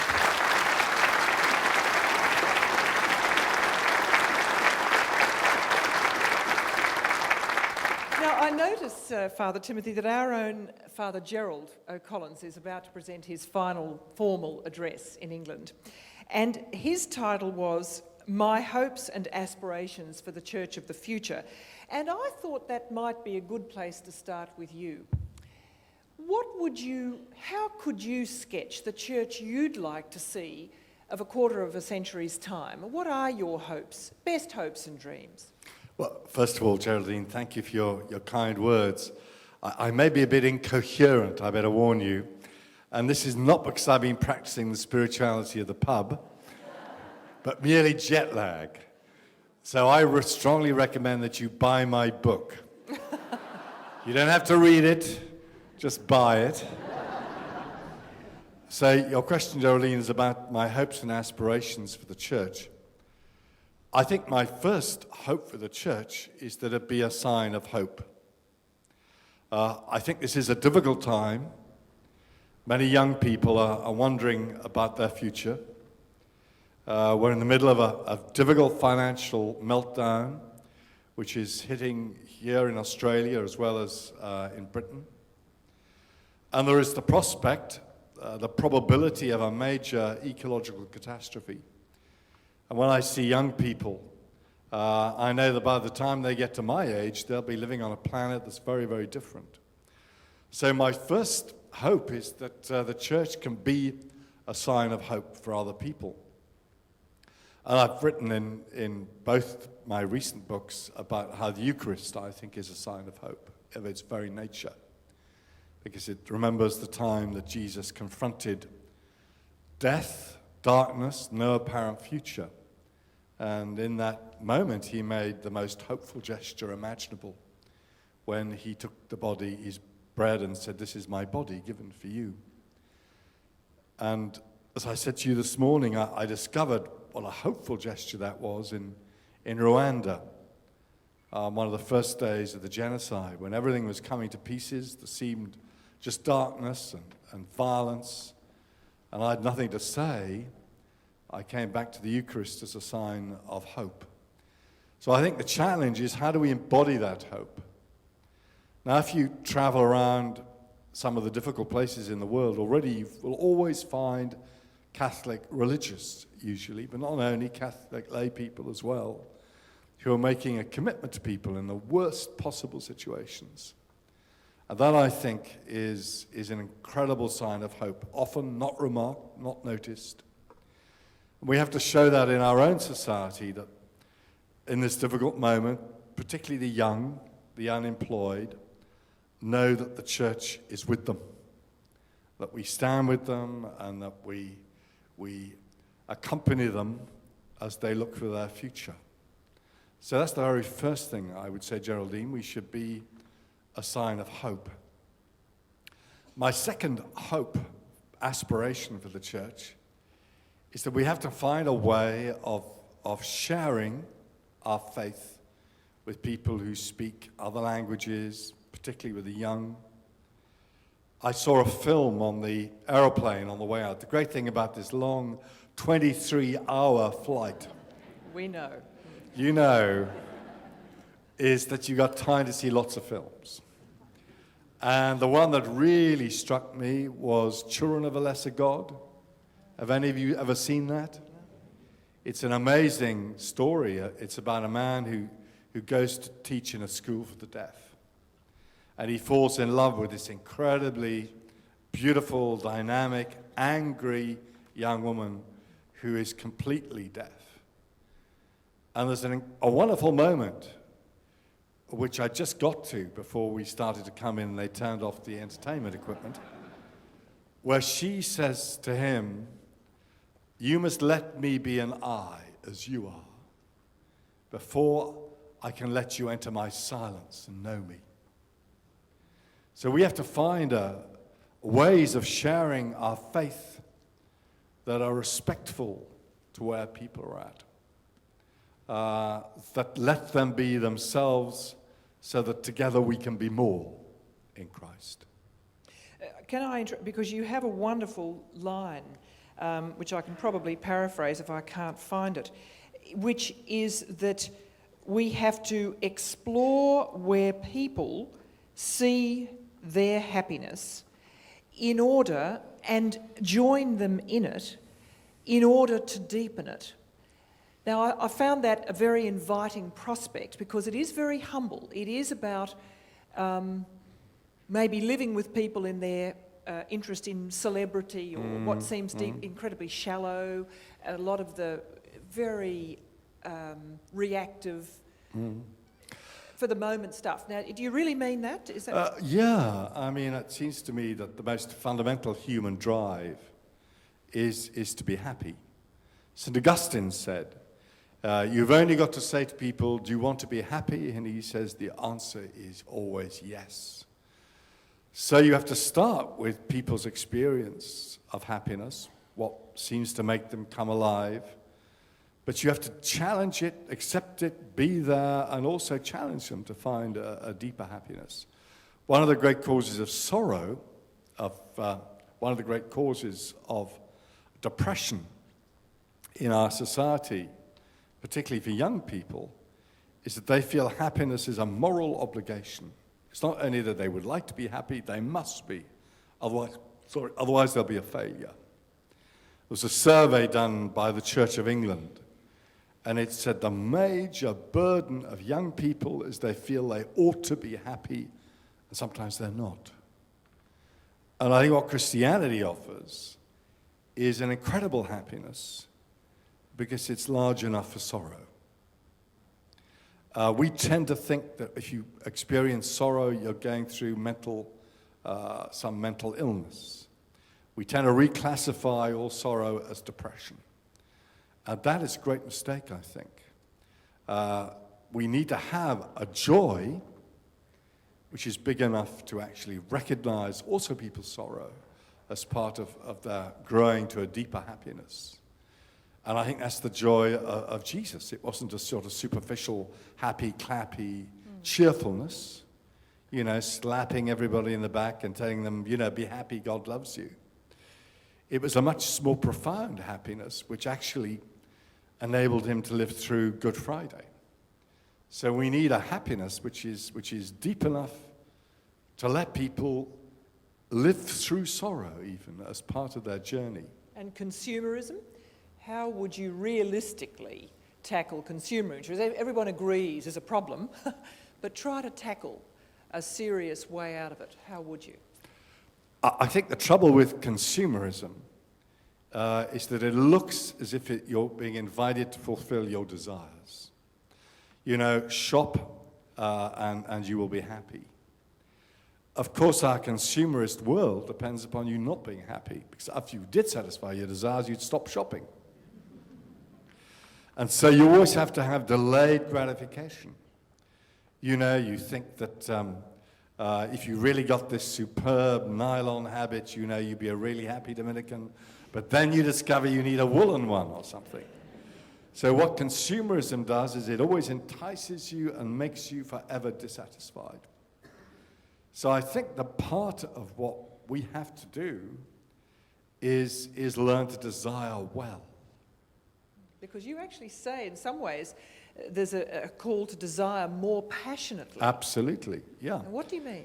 Well, let us start with the desiring well, and then we can get on to the desiring more passionately. What the world of consumerism will do, it won't sell you the object as the object that it is. It will always laden it with other promises. Buy this car and you will be immediately respected. Buy this car and everybody will fall in love with you. And so that you cease to long for a car, you long for something else. So I think the first thing is you've got to teach people, we've got to teach ourselves how to desire well, by which I mean, when you buy an apple, you buy an apple. When you buy things, it is because you want them, and not illusory promises of status or everybody falling in love with you. And then, of course, it's only if you connect with your real desires for food and drink and then friendship that you can deepen them and become more passionate. D.H. Lawrence once said, the chief role, and he was a very religious writer, even though I was, as I said, almost thrown out of school for reading Lady Chatterley's Lover during benediction. He was actually in many ways an extremely religious writer. And he said the chief role of our religious thinkers is to teach us to desire deeply. And ultimately, that's discovering the one we always most desire deeply of all, who is God. And then we find that God has already given himself to us. Let me ask you probe some of your thoughts that are quite challenging at times. You suggest the global village, that this very new world that in fact appears to be bringing so much secularism, so much drift in the Western world from church going and from a pursuit of a real deepening of faith, that it actually offers a lot of possibilities to the church. You could argue, Geraldine, that the church was the first really global institution in the world. In this new world, I think we can become ever more Catholic. If you look at the history of the church, beginning with the admission of the Gentiles, you see a progressive enlarging of our horizons as a church. So we become more and more global. With the discovery by Europeans of the Americas, that's another step forward into a larger world. And now, for the first time, you see a church which displays, you might say, its Catholicity, which is obviously global. I mean, just to take a little thing like the Dominican order, the great joy for me of going to Rome was to work with a general council, where at the end we had 14 people of 14 nationalities, no Australian, I'm afraid. We did have a Kiwi, from 5 continents. And that's a fascinating thing about the church as it emerges in this new world, is that if you want, it's ever more Catholic, universal. Well, you actually say, I expect a massive revival of religious life soon, even in the West. Really? Yeah. If you look at the history of religious life, there have always been periods of revival, every 2 or 3 centuries. And they've always happened when when religious life has responded to the crises of the church or the world. I mean, I won't give you a whole history, but if we just take the Desert Fathers, they responded to the incredible triumph, but also crisis of the conversion of Constantine. Suddenly the church, which had been a bit on the edge, persecuted, found itself in a situation of great power and prestige. The bishops, who had been very poor people, suddenly found they got great status.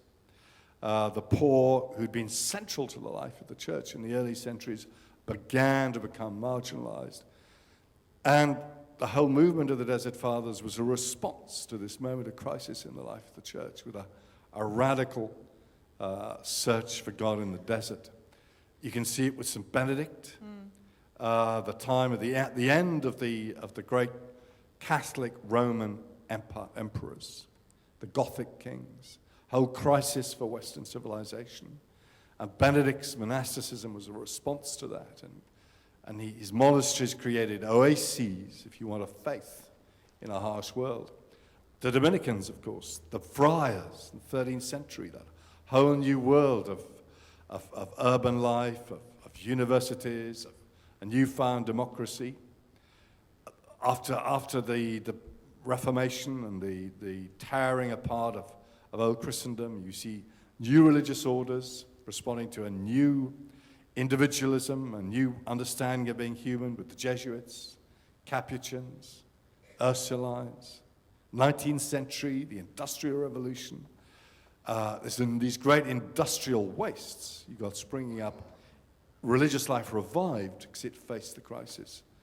So I think religious life will revive, not because we'll sit and look at our own navels, attractive as that may be at times, but because we actually face whatever crises humanity and the church face. So where does that lead us now? What can you imagine, or even the outlines, if you're diagnosing a time of loss of direction?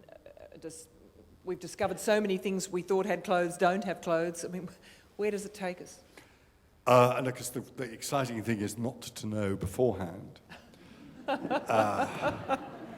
But let me give you maybe a couple of elements. Yes. I think that in our extremely busy activist society, we need a real revival of contemplative life. We need places where we dare to be, and to be at peace, and to be quiet. I don't know whether any of you saw a new film that came out, I think it was last year or the year before, Into the Great Silence. A fascinating movie about 1 year in the life of a Carthusian monastery. And almost nothing is said, except for when I watched it in the States, as I said in my book, it could have been called Into the Great Popcorn Crunching. But at the end, there's an old blind monk who speaks with gratitude. And he has authority because his words spring out of that silence. So I think that's one element. It was fascinating at the end of the film, because it was in the afternoon, in a weekday. Most of the people who went were either pensioners or students. And I'm ashamed to say that the pensioners, like my own generation, they tended to find it boring. So they were saying things like, oh, who wants to pay to watch the paint dry, and things like that. Whereas the students were fascinated. And they didn't leave the cinema till the last credit had flown, And I think there is a thirst for that sort of silence.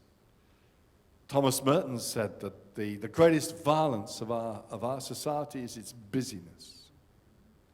I think also, I mustn't go on too long, otherwise we'll never get through the questions. One last little element, I think you need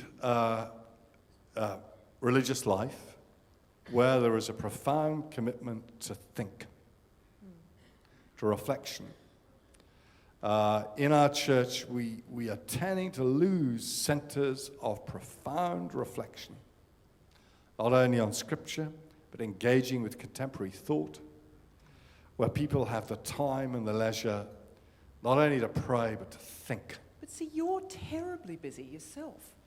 I know I am. That's why I think we might stop in about 10 minutes' time. You know, Jerry. All right. So let's. Well, there are a couple of things because I have got my little plan here, but whether we stick to it, we'll see. You also suggest we might be moving beyond the Enlightenment culture, which I think you suggest set up this real opposition between tradition and sort of modernity or perceived progression or whatever.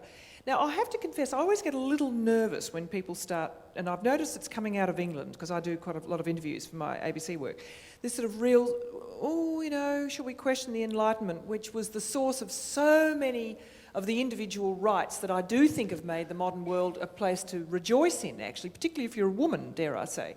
So, I mean, I wonder why you're reflecting on the Enlightenment and wondering whether it was really a good thing. I don't think my point, Geraldine, is whether it's a good thing or a bad thing. I think in many ways it was a wonderful thing. And it led to all sorts of wonderful developments. I mean, I would never have been able to fly here if it hadn't been for the science, which is the fruit of the Enlightenment to some extent. Most of us would probably be dead if it hadn't been for the medicine that was born of the Enlightenment.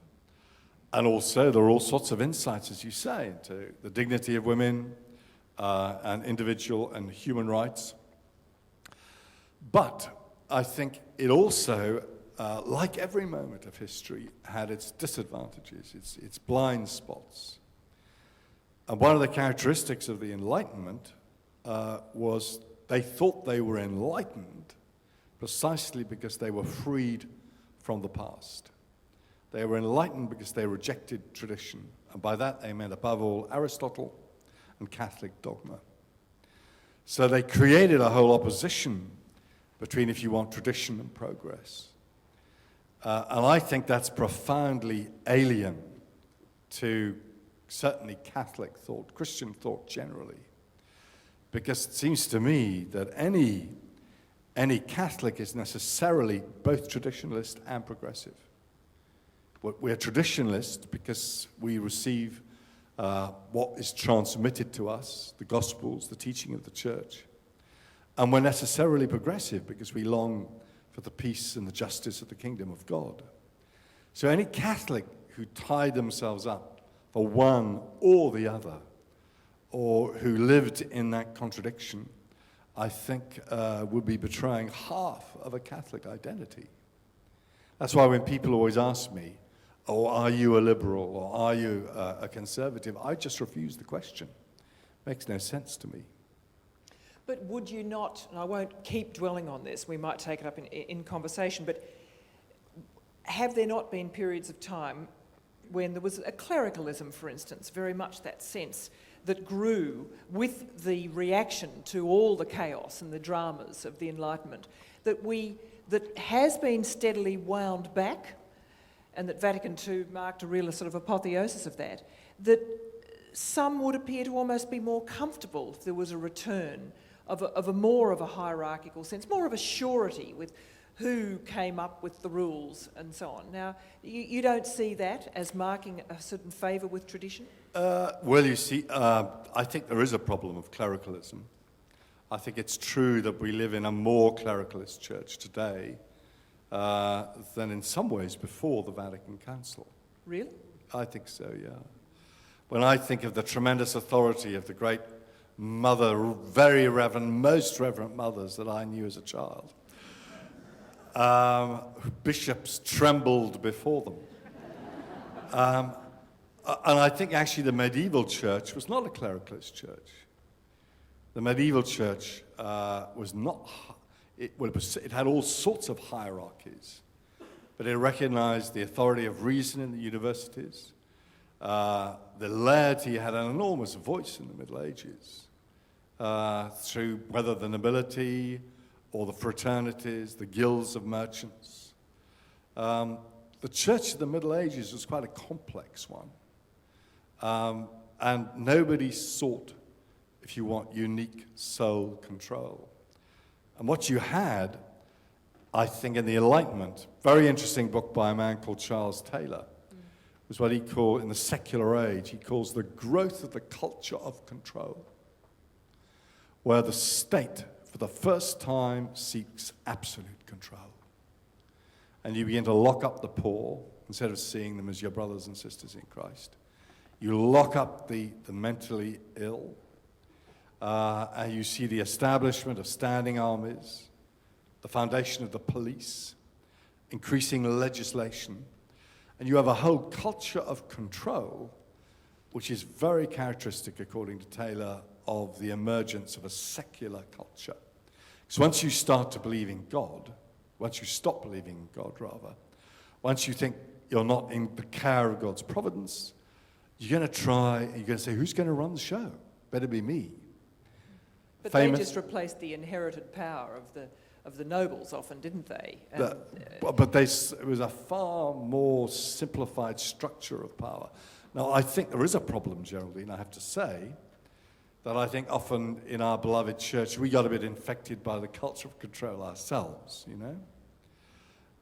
And that's often because we've had to fight for the freedom of the church in the face of the desire of the state to take us over. And when you're engaged in a battle to retain your freedom, you can easily end up looking a little bit like the forces you're opposing. And so I think we have fallen in our own beloved church a bit into a culture of control too. But if we are maybe entering the end of the Enlightenment, then maybe there'll be a new world emerging, and we will feel less need for that. Well, I mean, I was going to talk about some of the challenges to the hopes that you had, and you've just described it. Then, the role of lay people. I noticed that the Pope, just speaking at the end of May, it's quite an underreported speech actually to the Rome diocese, said these very interesting words, that lay people were not just collaborators with the clergy, but co-responsible for the church's being and action, and wishing that there be a fostering, a consolidation of a mature and committed laity. Now, do you think that the great dream of Vatican II, the Pilgrim Church, the emergence of lay people, do you think the laity have actually taken up their own vocation or not? That's a complex question. I'm not sure there is anything which you can call the lay vocation. I'm not sure that there's really anything you can call the Christian vocation. I think there is the human vocation. And the human vocation is to respond to the God who calls us to himself. Everything exists because God calls it into being. You know, at the beginning, God says, let there be light, and there is light, you know. Let there be rabbits and kangaroos, and there are. So everything exists because it's called into existence. So I think to be a human being is to be called to come to God. And what I love, and I mentioned it in the book, is that the great response which you find in the Bible is when people say, here I am. There's a little Hebrew word, hineni, here I am. So Moses hears a voice calling him Moses, and he says, here I am. And Samuel hears 3 times this voice calling him, and he thinks it's Eli, and Eli says, next time you hear the voice, say, speak, Lord, for your servant hearers. I lived next door to my student master when I was a student, which is a great mistake. And once coming out of my room, I thought I heard him. Jeffrey Preston, he was called. So I went and I said, Jeffrey, did you call me? And he said, no, Timothy, next time say, speak, Lord, for your servant. And that's the human vocation. And I think the church, baptized in Christ, Our role is not to have a special vocation for Christians. It's to be a public sign of the human vocation. And that's the role of every layperson. But, you know, are lay people in the last 40 years since Vatican II, do you sometimes regret that lay people don't take up more opportunities? I've heard priests say this, oh great, you know, yes, they say they want it, but they don't want actually to do all that is required to keep the church viable and thriving. Yeah, I think it's true that the renewal of the church has usually occurred through different groups, often lay people, taking the initiative. And we have to find ways of giving people the courage and the confidence to do that. And to be with them, and it's okay to make mistakes. It's fascinating. If you look at the great patron saints of Europe, St. Benedict, St. Francis, and St. Catherine, none of them was ordained a priest. Benedict almost certainly wasn't. Francis eventually got made a deacon, and St. Catherine of Siena was a laywoman. They all had the courage, the confidence to make initiatives, often with opposition. It's always been like that, and that's perfectly understandable. We fear the new. And so I think probably we could hope for all sorts of new initiatives to come from the people of God. I mean, in Catalyst's case, if I can just labour this a little longer, one gets exhausted. A lay organisation which doesn't have the backup that, say, the institutional church has, just trying to live a life as well, to do all those, to manifest all those signs that you talk about, it's tiring. It's very tiring.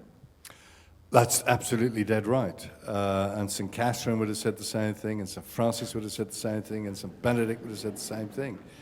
It's tiring.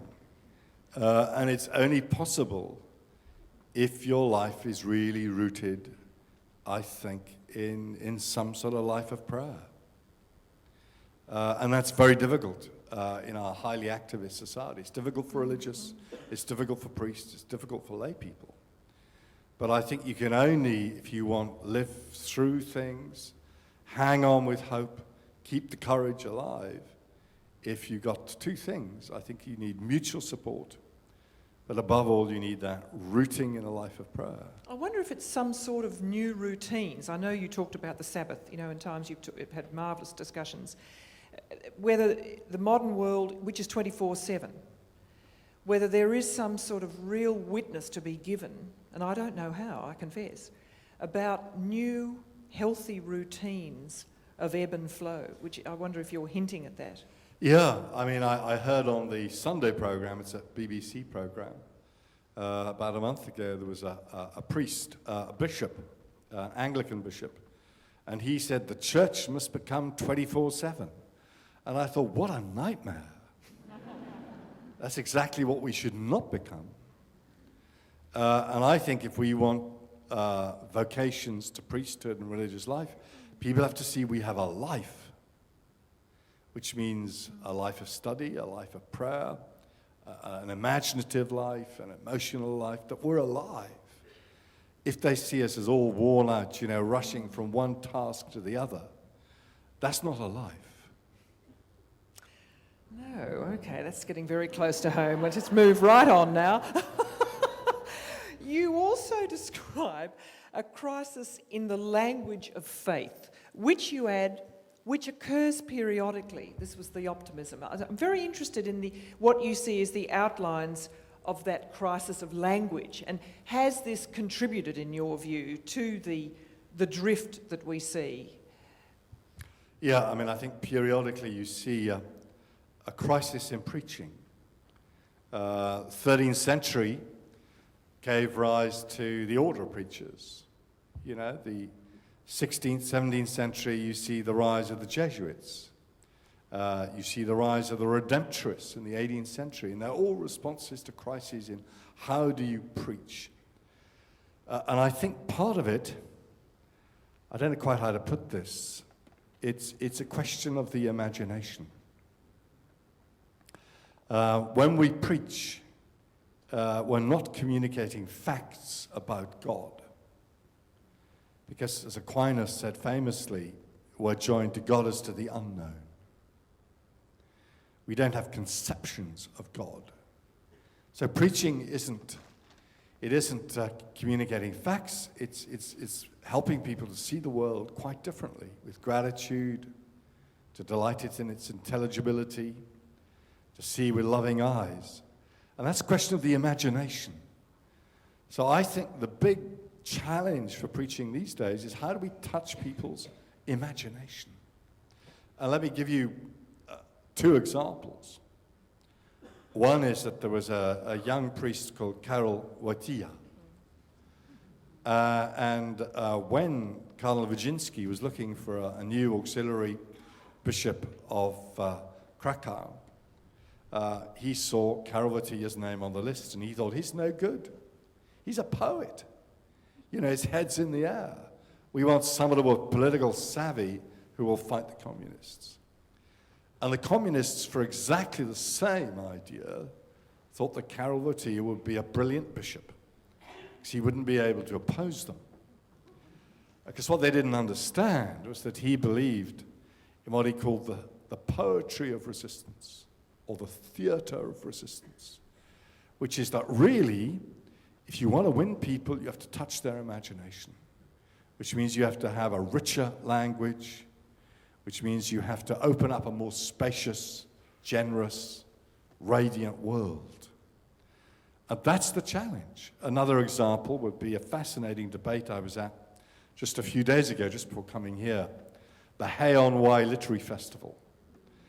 And Rowan Williams, the Archbishop of Canterbury, was in a discussion with A.N. Wilson about, if you want, faith and imagination. And what the Archbishop was able to show is there are all sorts of people like Philip Pullman, who might even consider themselves opponents of Christianity, but actually can be our allies if they help us to open up the imagination. And that's why if I want to do theology, I mean, I read novels, I watch films, as many as I can. You've got to be in touch with the imaginative people, the creative people, who are making, you know, wonderful television programs like yourself, no doubt, Geraldine. And because the battle, I think, for faith is a battle for imagination. And if I may just conclude, I think the great triumph for atheism was the 19th century. They got into very impoverished theology, so that they thought that to disbelieve in God was the great liberation. At the end of the 20th century, we saw that a world without God is not very exciting. Only had to look at Soviet Russia. So that's our challenge. This could be our moment. If we can be alive and in touch with imaginative people. Yes, look, this is just absolute sidebar. I was at one of our festivals here, the Noosa Long Weekend Festival, and I conducted a 5-way discussion on music, classical music. And it was one of the classical music versus the rest, we called it. Did classical music, you know, not dissimilar to the sort of discussions we have in the church, funnily enough, about whether classical music has a future. It was one of the most thrilling conversations I'd had in quite a while. Very deep, actually, with lots of laughter and life and vitality and incredible passion and commitment to the eclecticism of classical music. So it really made me think about how you can sometimes come at things of great gravity and depth and, frankly, majesty in some ways, in terms of people's dreams, very much via the side door. Absolutely. And in that film I mentioned, The Children of a Lesser God, you see that, where the central piece is by Bach, double cello concerto. But I think a lot of modern music, I think if you're going to engage with courage and open up the faith to new generations, you've also got to be open to people who've got ambiguities. You've got to engage with artists who will have their doubts, as they did in the Renaissance, you know, as they did in the great popes did in the Renaissance too. that means you don't want to have to keep yourself squeaky clean all the time. You've got to, all sorts of very interesting book by a young American theologian called Tom, I don't know how to pronounce it, Boydoin, or something like that, from Fordham University, shortly moving to England. And he's very interesting, talking about what he calls the irreverent spirituality of Generation X. X. Yeah, Generation X.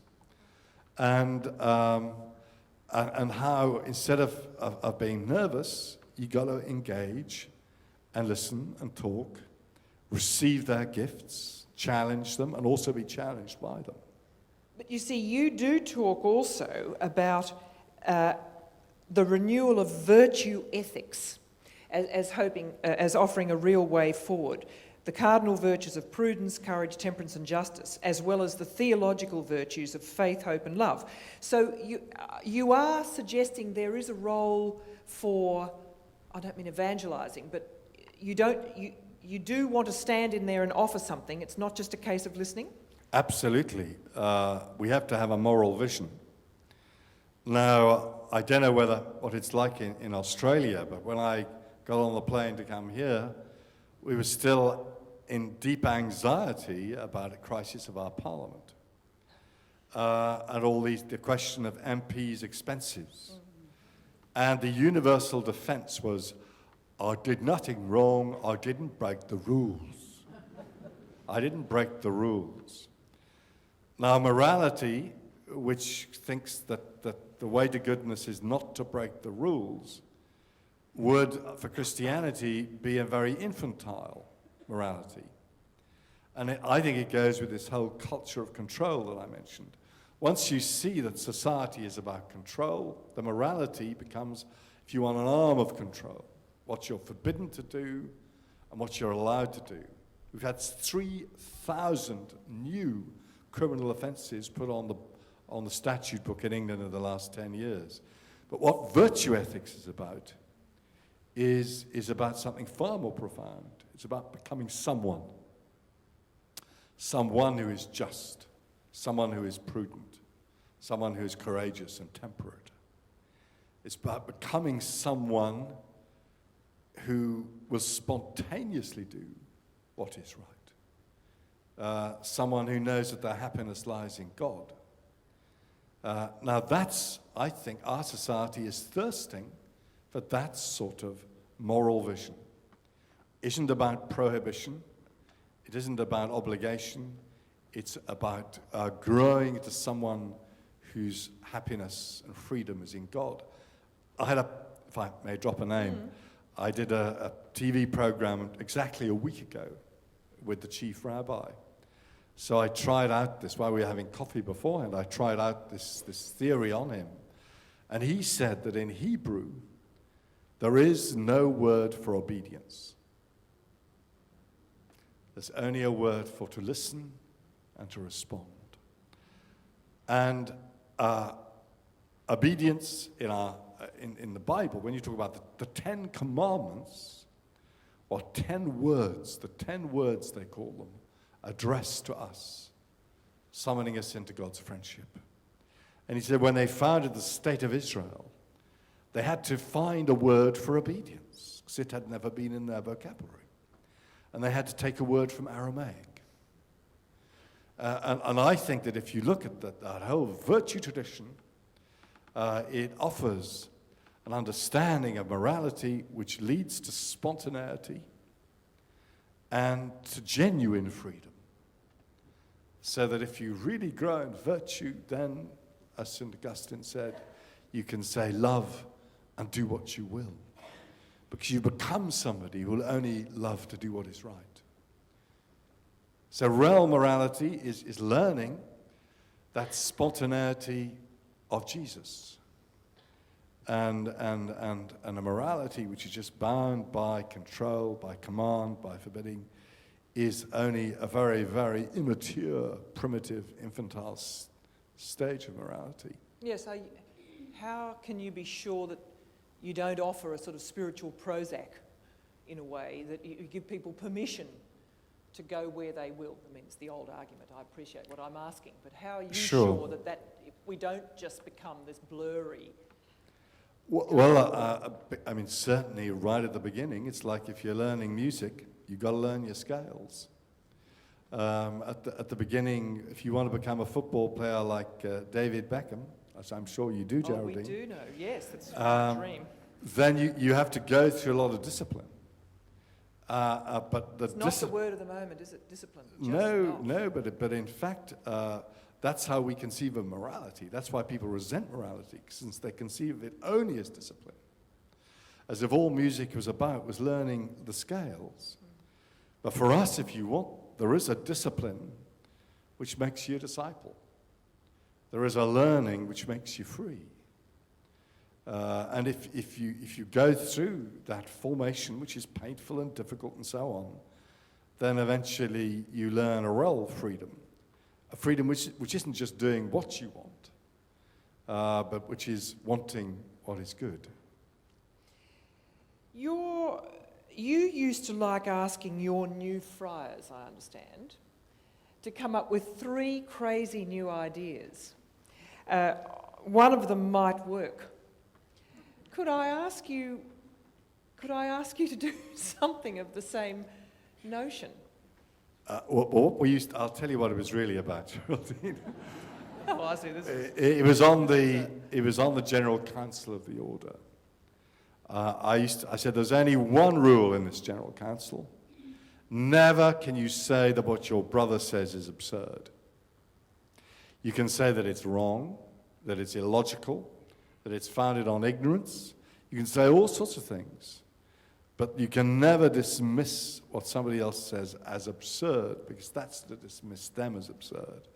So I said, well, okay, we can be free when we think about the order and its future. We could have plenty of crazy ideas, and it doesn't matter if they're crazy, because there may be some grain of truth there, something that we can learn to do well. So what was your question? Well, I want you to offer me a crazy idea about... I've got one final question that comes from Father Frank Brennan, writing on the eve of World Youth Day. But I want to come back to that idea of what... It's another way of asking you about imagining the future. A crazy idea that might work. Well, I can't think of it at the moment. Maybe it's just jet lag. I can't think of anything particularly crazy. I think in the church we have to go through a process of some decentralization. I think because of the struggle to maintain our freedom in the face of secular power, state power, it's almost inevitable that we become centralized. And we've had a bit of that culture of control. So I think one thing that I would hope is that we will be able to breathe a bit more easily, and decentralize a bit more. And particularly, the time has come, I think, to hand over more of the power of the government of the church to the bishops. Well, that's... And Cardinal Basil Hume talked about this very eloquently. Cardinal Hume said, we have to reverse a situation where you find basically the bishops are at the service of the government of the church by the Pope and the Vatican, to a situation where the Vatican is at the service of the church by the Pope and the bishops. And I think that's a step that we need to take. And I think we have to find ways of giving vastly more of a voice to women. I mean, that's... But you're ambivalent about, well, you certainly don't rush to the defence of a notion of women priests. I simply don't know on that one. I think where we need is the voice of women in our preaching, in our theology. We need, if you want, the Christian message to be born of the experience of men and women. And I think in the decision-making, in the church's decision-making process, we need women to have a voice and a say. I think with the question of ordination, I'm afraid this is an unpopular position. it's more complex, because I think we're only at the beginning of understanding how women may be different and equal. I think in my childhood, I grew up in a world in which, if you want, there was a recognition that women were different, but the difference was always conceived in terms of inequality. Now, we've got beyond that in society, and there is a profound transformation, a cultural transformation of enormous consequences, in that for the first time there is a real grasp that men and women are equal. But I think that we're actually just at the beginning of a process of understanding how there might be both equality and difference, and what that might mean. It's very interesting. This is a very trivial observation, but you know, one of our main football codes in Australia is now has gone beyond the Australian Football League, gone beyond trying to work that out. It just knows that if women don't approve of their sons playing football, the code will die. Consequently, the code is changing. And they're fundamentally changing the rules, and it's very interesting. This is happening in a very fast time because they became frightened. I've often thought about, I don't think the church is nearly there yet. Now, the final question, written in Eureka Street, published by Frank Brannan SJ, and a lot of us will have read it, on the eve of World Youth Day, a very interesting summary of where the church was. This is one of the final paragraphs. One prominent Australian Catholic layman, philosopher Max Charlesworth, who had served as a consultant to the Vatican Secretariat for Non-Believers, has just published a pamphlet, A Democratic Church, Reforming the Values and Institutions of the Catholic Church. He asks this: whether the faithful have a right to be consulted by their bishops on issues such as the shortage of priests, the possibility of women priests, the education of the clergy, appropriate measures to protect members of the church from paedophile priests, the position of divorced Catholics, Catholic schools, the sponsorship of hugely expensive world youth manifestations. At present, letters to Roman authorities and Australian bishops about such matters go largely unanswered. This was just a very interesting summary. I think you get his drift. Do you have any sympathy with the sentiment that is largely expressing? Yes, I do, Geraldine. We believe that the Holy Spirit is poured upon everybody. And therefore, everybody has an authority. All baptized Catholics have an authority by virtue of their baptism and their experience. I don't think this means a democratic model in the sense of everybody standing up and voting. I think our modern democracy, our parliamentary democracy, as we find it in Britain and the United States, is great, but it's a rather limited understanding of democracy. So you say, who's in favour, I don't know, of ordaining married men? Everybody put up their hands, and the majority is. I don't think that can be the way. I think that we have to hear, if you want, the voice of the people of God. And that implies not just voting, it implies thinking. We believe in reason. It implies arguing through issues patiently with each other. It implies prayer. It implies a whole long process of the people of God mulling over things. And I was always very struck the way that Cardinal Newman referred to the three forms of authority which you have in the church.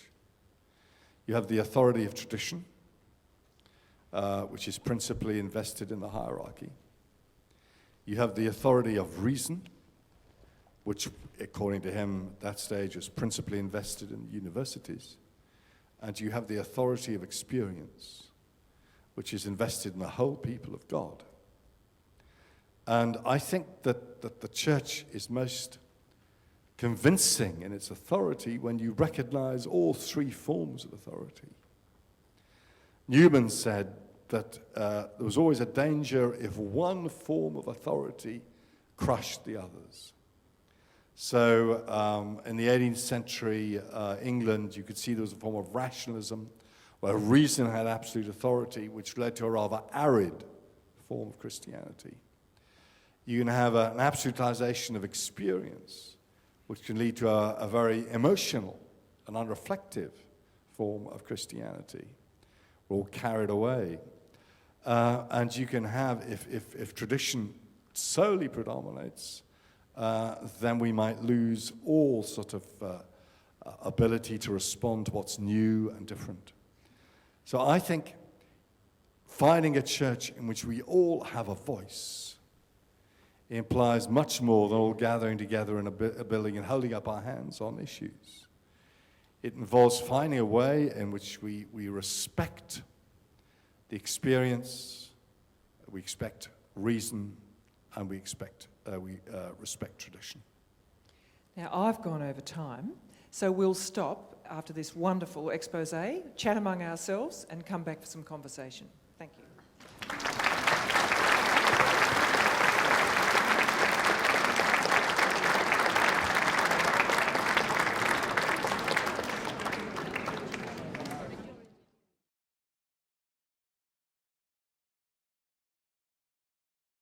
What do you say to people who want to confuse catechesis and theology and who project this image of the church as already having all the answers and forget that we're still penetrating the mystery of Christ and still moving forward into that?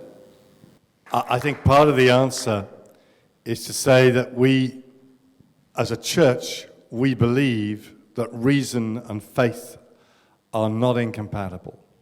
And that means we should never be afraid of any question.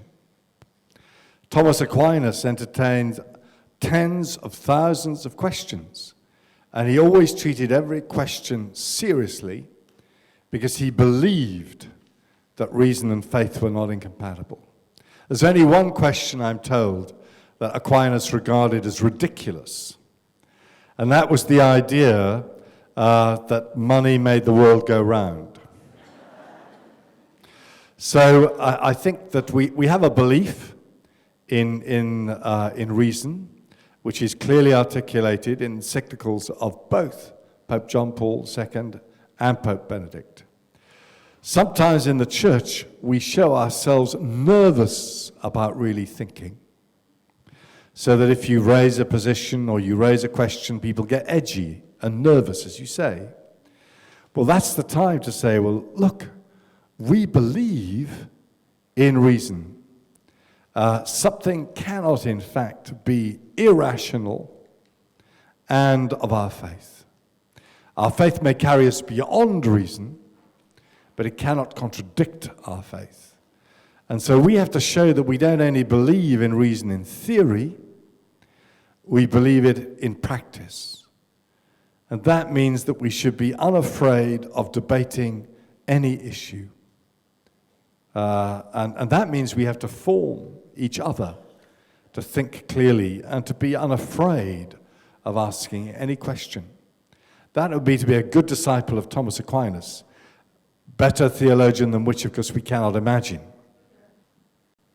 I would just wonder if you could comment on that book of yours, a wonderful book, Why Go to Church, how the Lenten program of Rowan Williams worked with the book. It was a rather delicate commission, because when the Archbishop asked me to write the Lenten book, I had to write back and say, well, look, there's a book which is gestating inside me about why go to church, and I can't write about anything else. Really, the book I was preparing to write was Why Go to Mass? And so we discussed this together. And I said, you know, in many ways it's going to be a very Catholic book. Do you mind? And he said no. He said if we can understand each other's views about the Eucharist, that should help us to draw closer together. But it was a delicate thing, so although obviously I wrote from a Catholic point of view, I had to be quite careful that I didn't, as it were, try to shove an undiluted Catholic point of view down the Anglican audience for whom it was being written. So I was always trying to find a way of saying what I truly believed, but saying it in a way that was intelligible to somebody who was from the Church of England. Very difficult balance. I'm not sure I always got it right. The reactions I got were, all the ones that I got were favourable. Particularly from, I got quite a lot of letters from parishes signed by the priest and all the members of their study group. And I think that in the end they were glad that I was as Catholic as I was, because that meant I could share something. Whereas if I'd erred too much in being vague, then I wouldn't have shared what I really wanted to say. But all the time, it was a very, very difficult balancing act. One member of the audience raised an issue of the inclusion of divorced and remarried people and homosexual people in parish life. Well, it's obviously touched a nerve here. I think that the church has to represent Christ's unlimited hospitality and welcome to everybody. And I think if we take the various issues, first of all, you mentioned the question of the divorced and the remarried and their exclusion from communion. This is a highly delicate matter, and I know it actually deeply concerns the present Pope. And he's addressed it. He keeps coming back to it. And he is actually extremely concerned by this sense of exclusion. My own view, which I've published, is that we ought to, at this stage, revise the discipline of the church. And that divorced and married people, after a suitable process, should be welcomed back to communion. This is the view of many people in the church, many bishops. Sometimes, a moment comes when you have to rethink. There used to be, in the 2nd, 3rd century, the discipline of the church was that anybody who offered sacrifice to idols could never be readmitted to communion. And a moment came when they found that so many people were excluded that they had to rethink the discipline. You see people like St. Cyprian of Carthage having to weigh into this. I have extract on patristics, one of my brethren in the front row, who I am hesitant to speak in front of, Father Minns, who's writing the next book.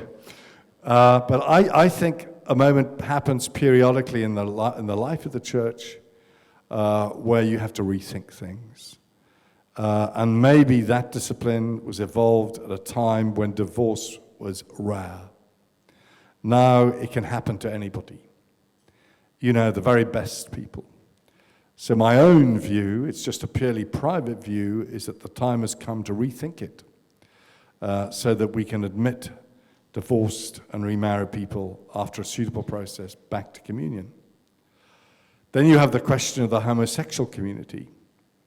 I don't know about here in Australia. I only arrived yesterday afternoon.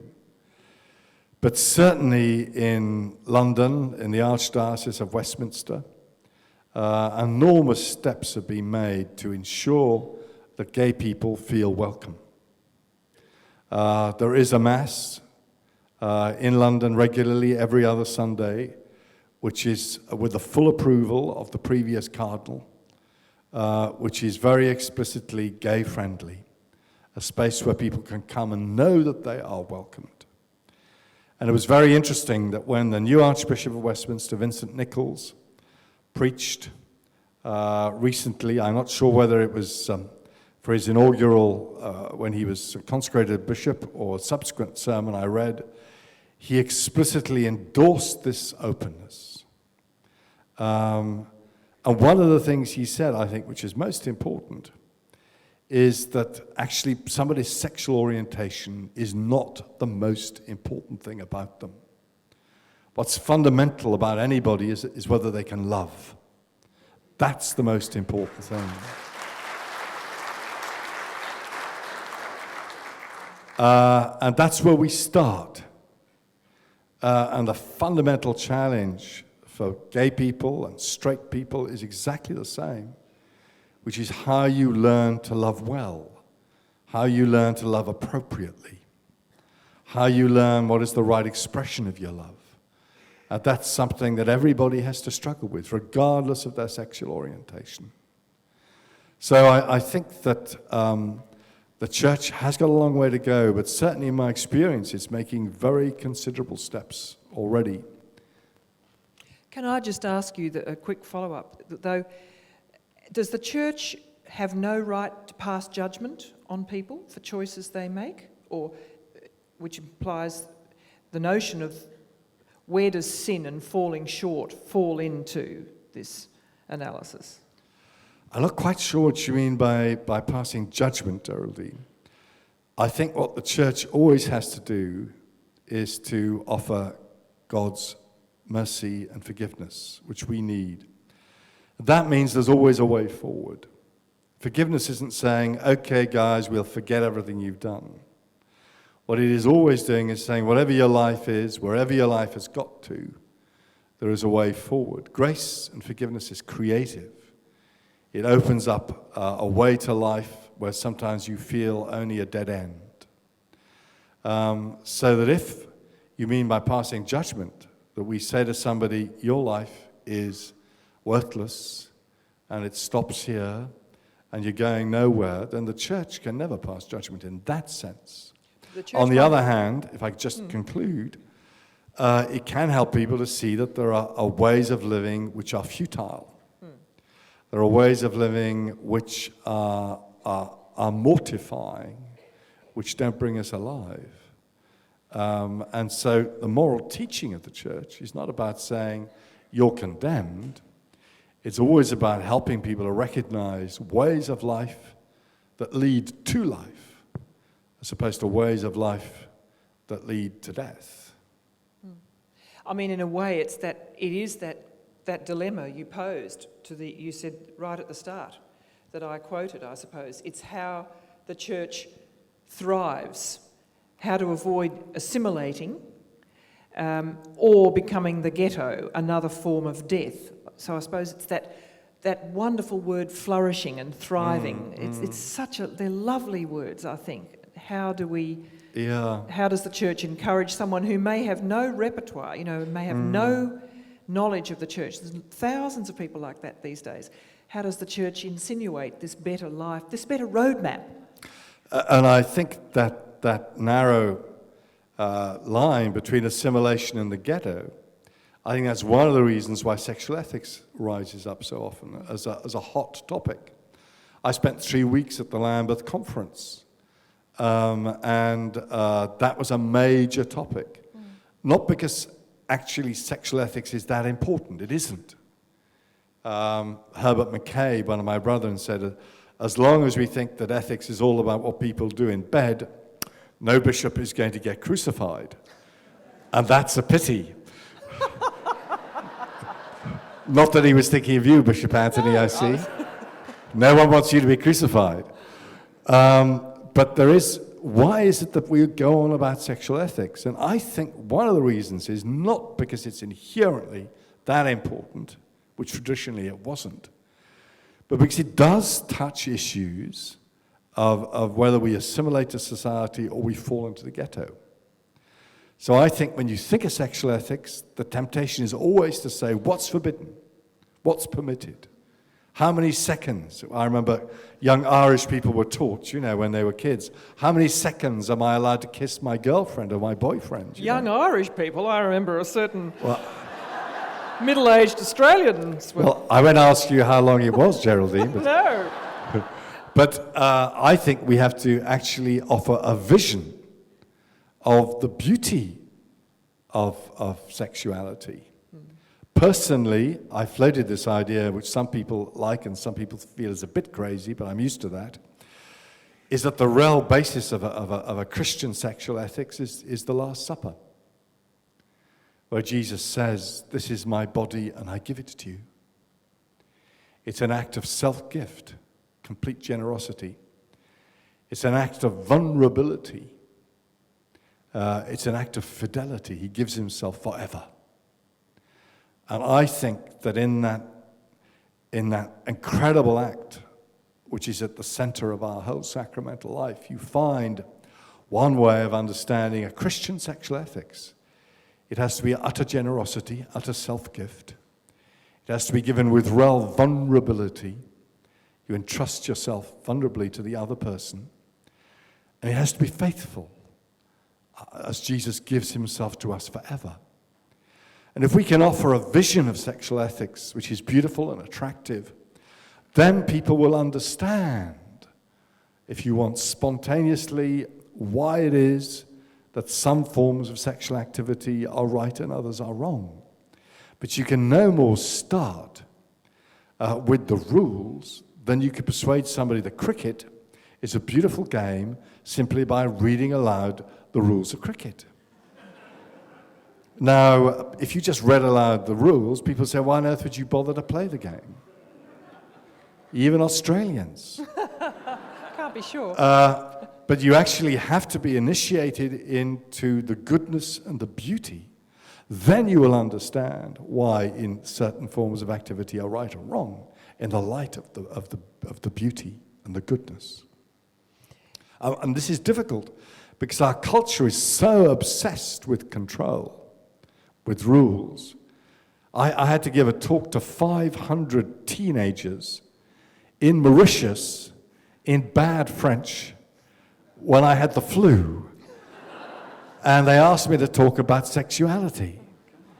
I just tried to forget that day. But at the end, having talked for an hour, maybe they just didn't understand a word I said. They then came back, but am I allowed to sleep with my boyfriend? How many boyfriends am I allowed to sleep with? You know, they couldn't get in touch with those fundamental issues, it seems to me, of goodness and beauty. Well, that's exactly what I was getting at. For people who may never have been invited to think like that, whether there even is a repertoire. Now, of course, you're suggesting, and I really like it optimistically, that people have a repertoire that can be tapped. I think that's what you're suggesting, that people have a goodness that can be tapped Absolutely. quite well. Yeah, because grace, Aquinas says, grace is the perfection of nature. It lets unfurl that fundamental seed of goodness that is in us because we are created. Another question touched on what's needed to engage young people with the church. I think if we're to engage the young, then we really touch upon this issue, if you want, of ghetto and assimilation. My own view is that what we have to offer is doctrine which is open. The temptation is that some people offer doctrine, but then, as it were, remain in an ecclesiastical world. Sometimes people are open and they offer only a vague spirituality, which is very wishy-washy and without substance. I think a doctrine of the church is the tree trunk that holds us up. But it evolves, it's vital, it's alive in contact with what our contemporaries think and understand and live. Let us take the doctrine of the Trinity. I wonder how many young people have ever really been offered a serious exploration of this most beautiful doctrine of Father, Son, and Holy Spirit, one equal love. And it's the greatest treasure we have. But we have to find ways of offering it so that it's not perceived as pre-packed formula, just, all worked out, but that it engages in a lively way what people experience as they try to love today. I think the doctrine of the Trinity lives insofar it is in dynamic contact and interaction with young people's attempts to love. And if we offer it in that way, then they will discover it's the most exciting thing you could possibly have. So I think we have to recover a confidence in doctrine that's not doctrinaire, but that's open to engage in people's experience. That's why, when I've had to write about the Trinity, for example, I found what's often most illuminating is to read the best people who understand love. St. Augustine said, "Show me someone who loves and they will understand what I say." So I don't know whether this makes any sense to anybody, but I think we need, if you want the confidence of doctrine, but with its openness to engage in contemporary experience, and then young people will be fascinated. I know, it's been my experience. I mean, here we have spirituality in the pub.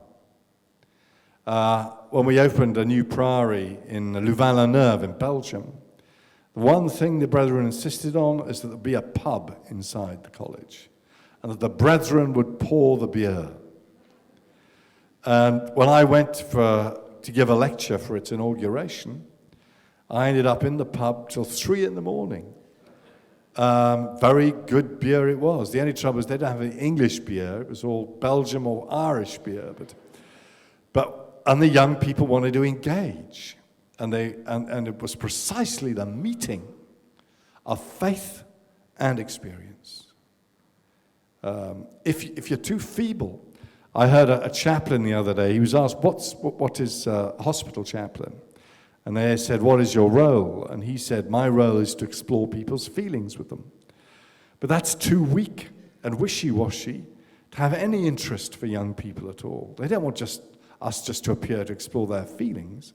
They want us to be open to their faith and their experience, and for us to share what we most deeply believe. Can I ask one more quick question about greed? Because one of the things that Father Timothy says is that he regrets that there was much more of a conversation around greed in the Middle Ages, a very useful conversation, and then it moved to this arid area of the obsession with sexual ethics in the 17th and 18th centuries. And I would have thought the conversation around greed is a particularly pertinent question for the moment. Now, do you see any move back? How would you like the church to lead that conversation? It is the great problem. I mean, in the Wall Street film, was it in 1987? Gordon Gekko. Yeah. I mean, the hero says, "Greed is good, greed is right." But the roots are far deeper back. People like de Mandeville, who said that our private vices are public virtues, and that it was only by greed that the market worked. And you're an economist, Geraldine, so you know more about this than I do. But the assumption of the market is that greed is good because it drives the market, and this will create wealth, and the wealth will trickle down. What we've seen is that this is not true, because the divisions of rich and poor in our society are vastly greater than they were in the 18th century. So we have to get back, I think, a recovery of, if you want, educated desire, as I said earlier on. Temperance. Temperance isn't desiring less, it's desiring well. I mean, if I gave you a beautiful bottle of Chateau Latour, for example, temperance wouldn't mean that you'd only have one glass. It would mean that you really appreciate it. I remember when I had my 21st birthday in the order, I begged my father just to send some decent plonk, because some of my fellow novices wouldn't appreciate a really good wine. But he made the great mistake of sending us a case of the most beautiful claret. And I was mortified, crucified, seeing one of the novices drinking it back by the pint, as if it was Ribena. Now that's intemperate. Not because he drank a lot, but because he had no idea what he was drinking. Would you please thank our special guest, Father Timothy Radcliffe?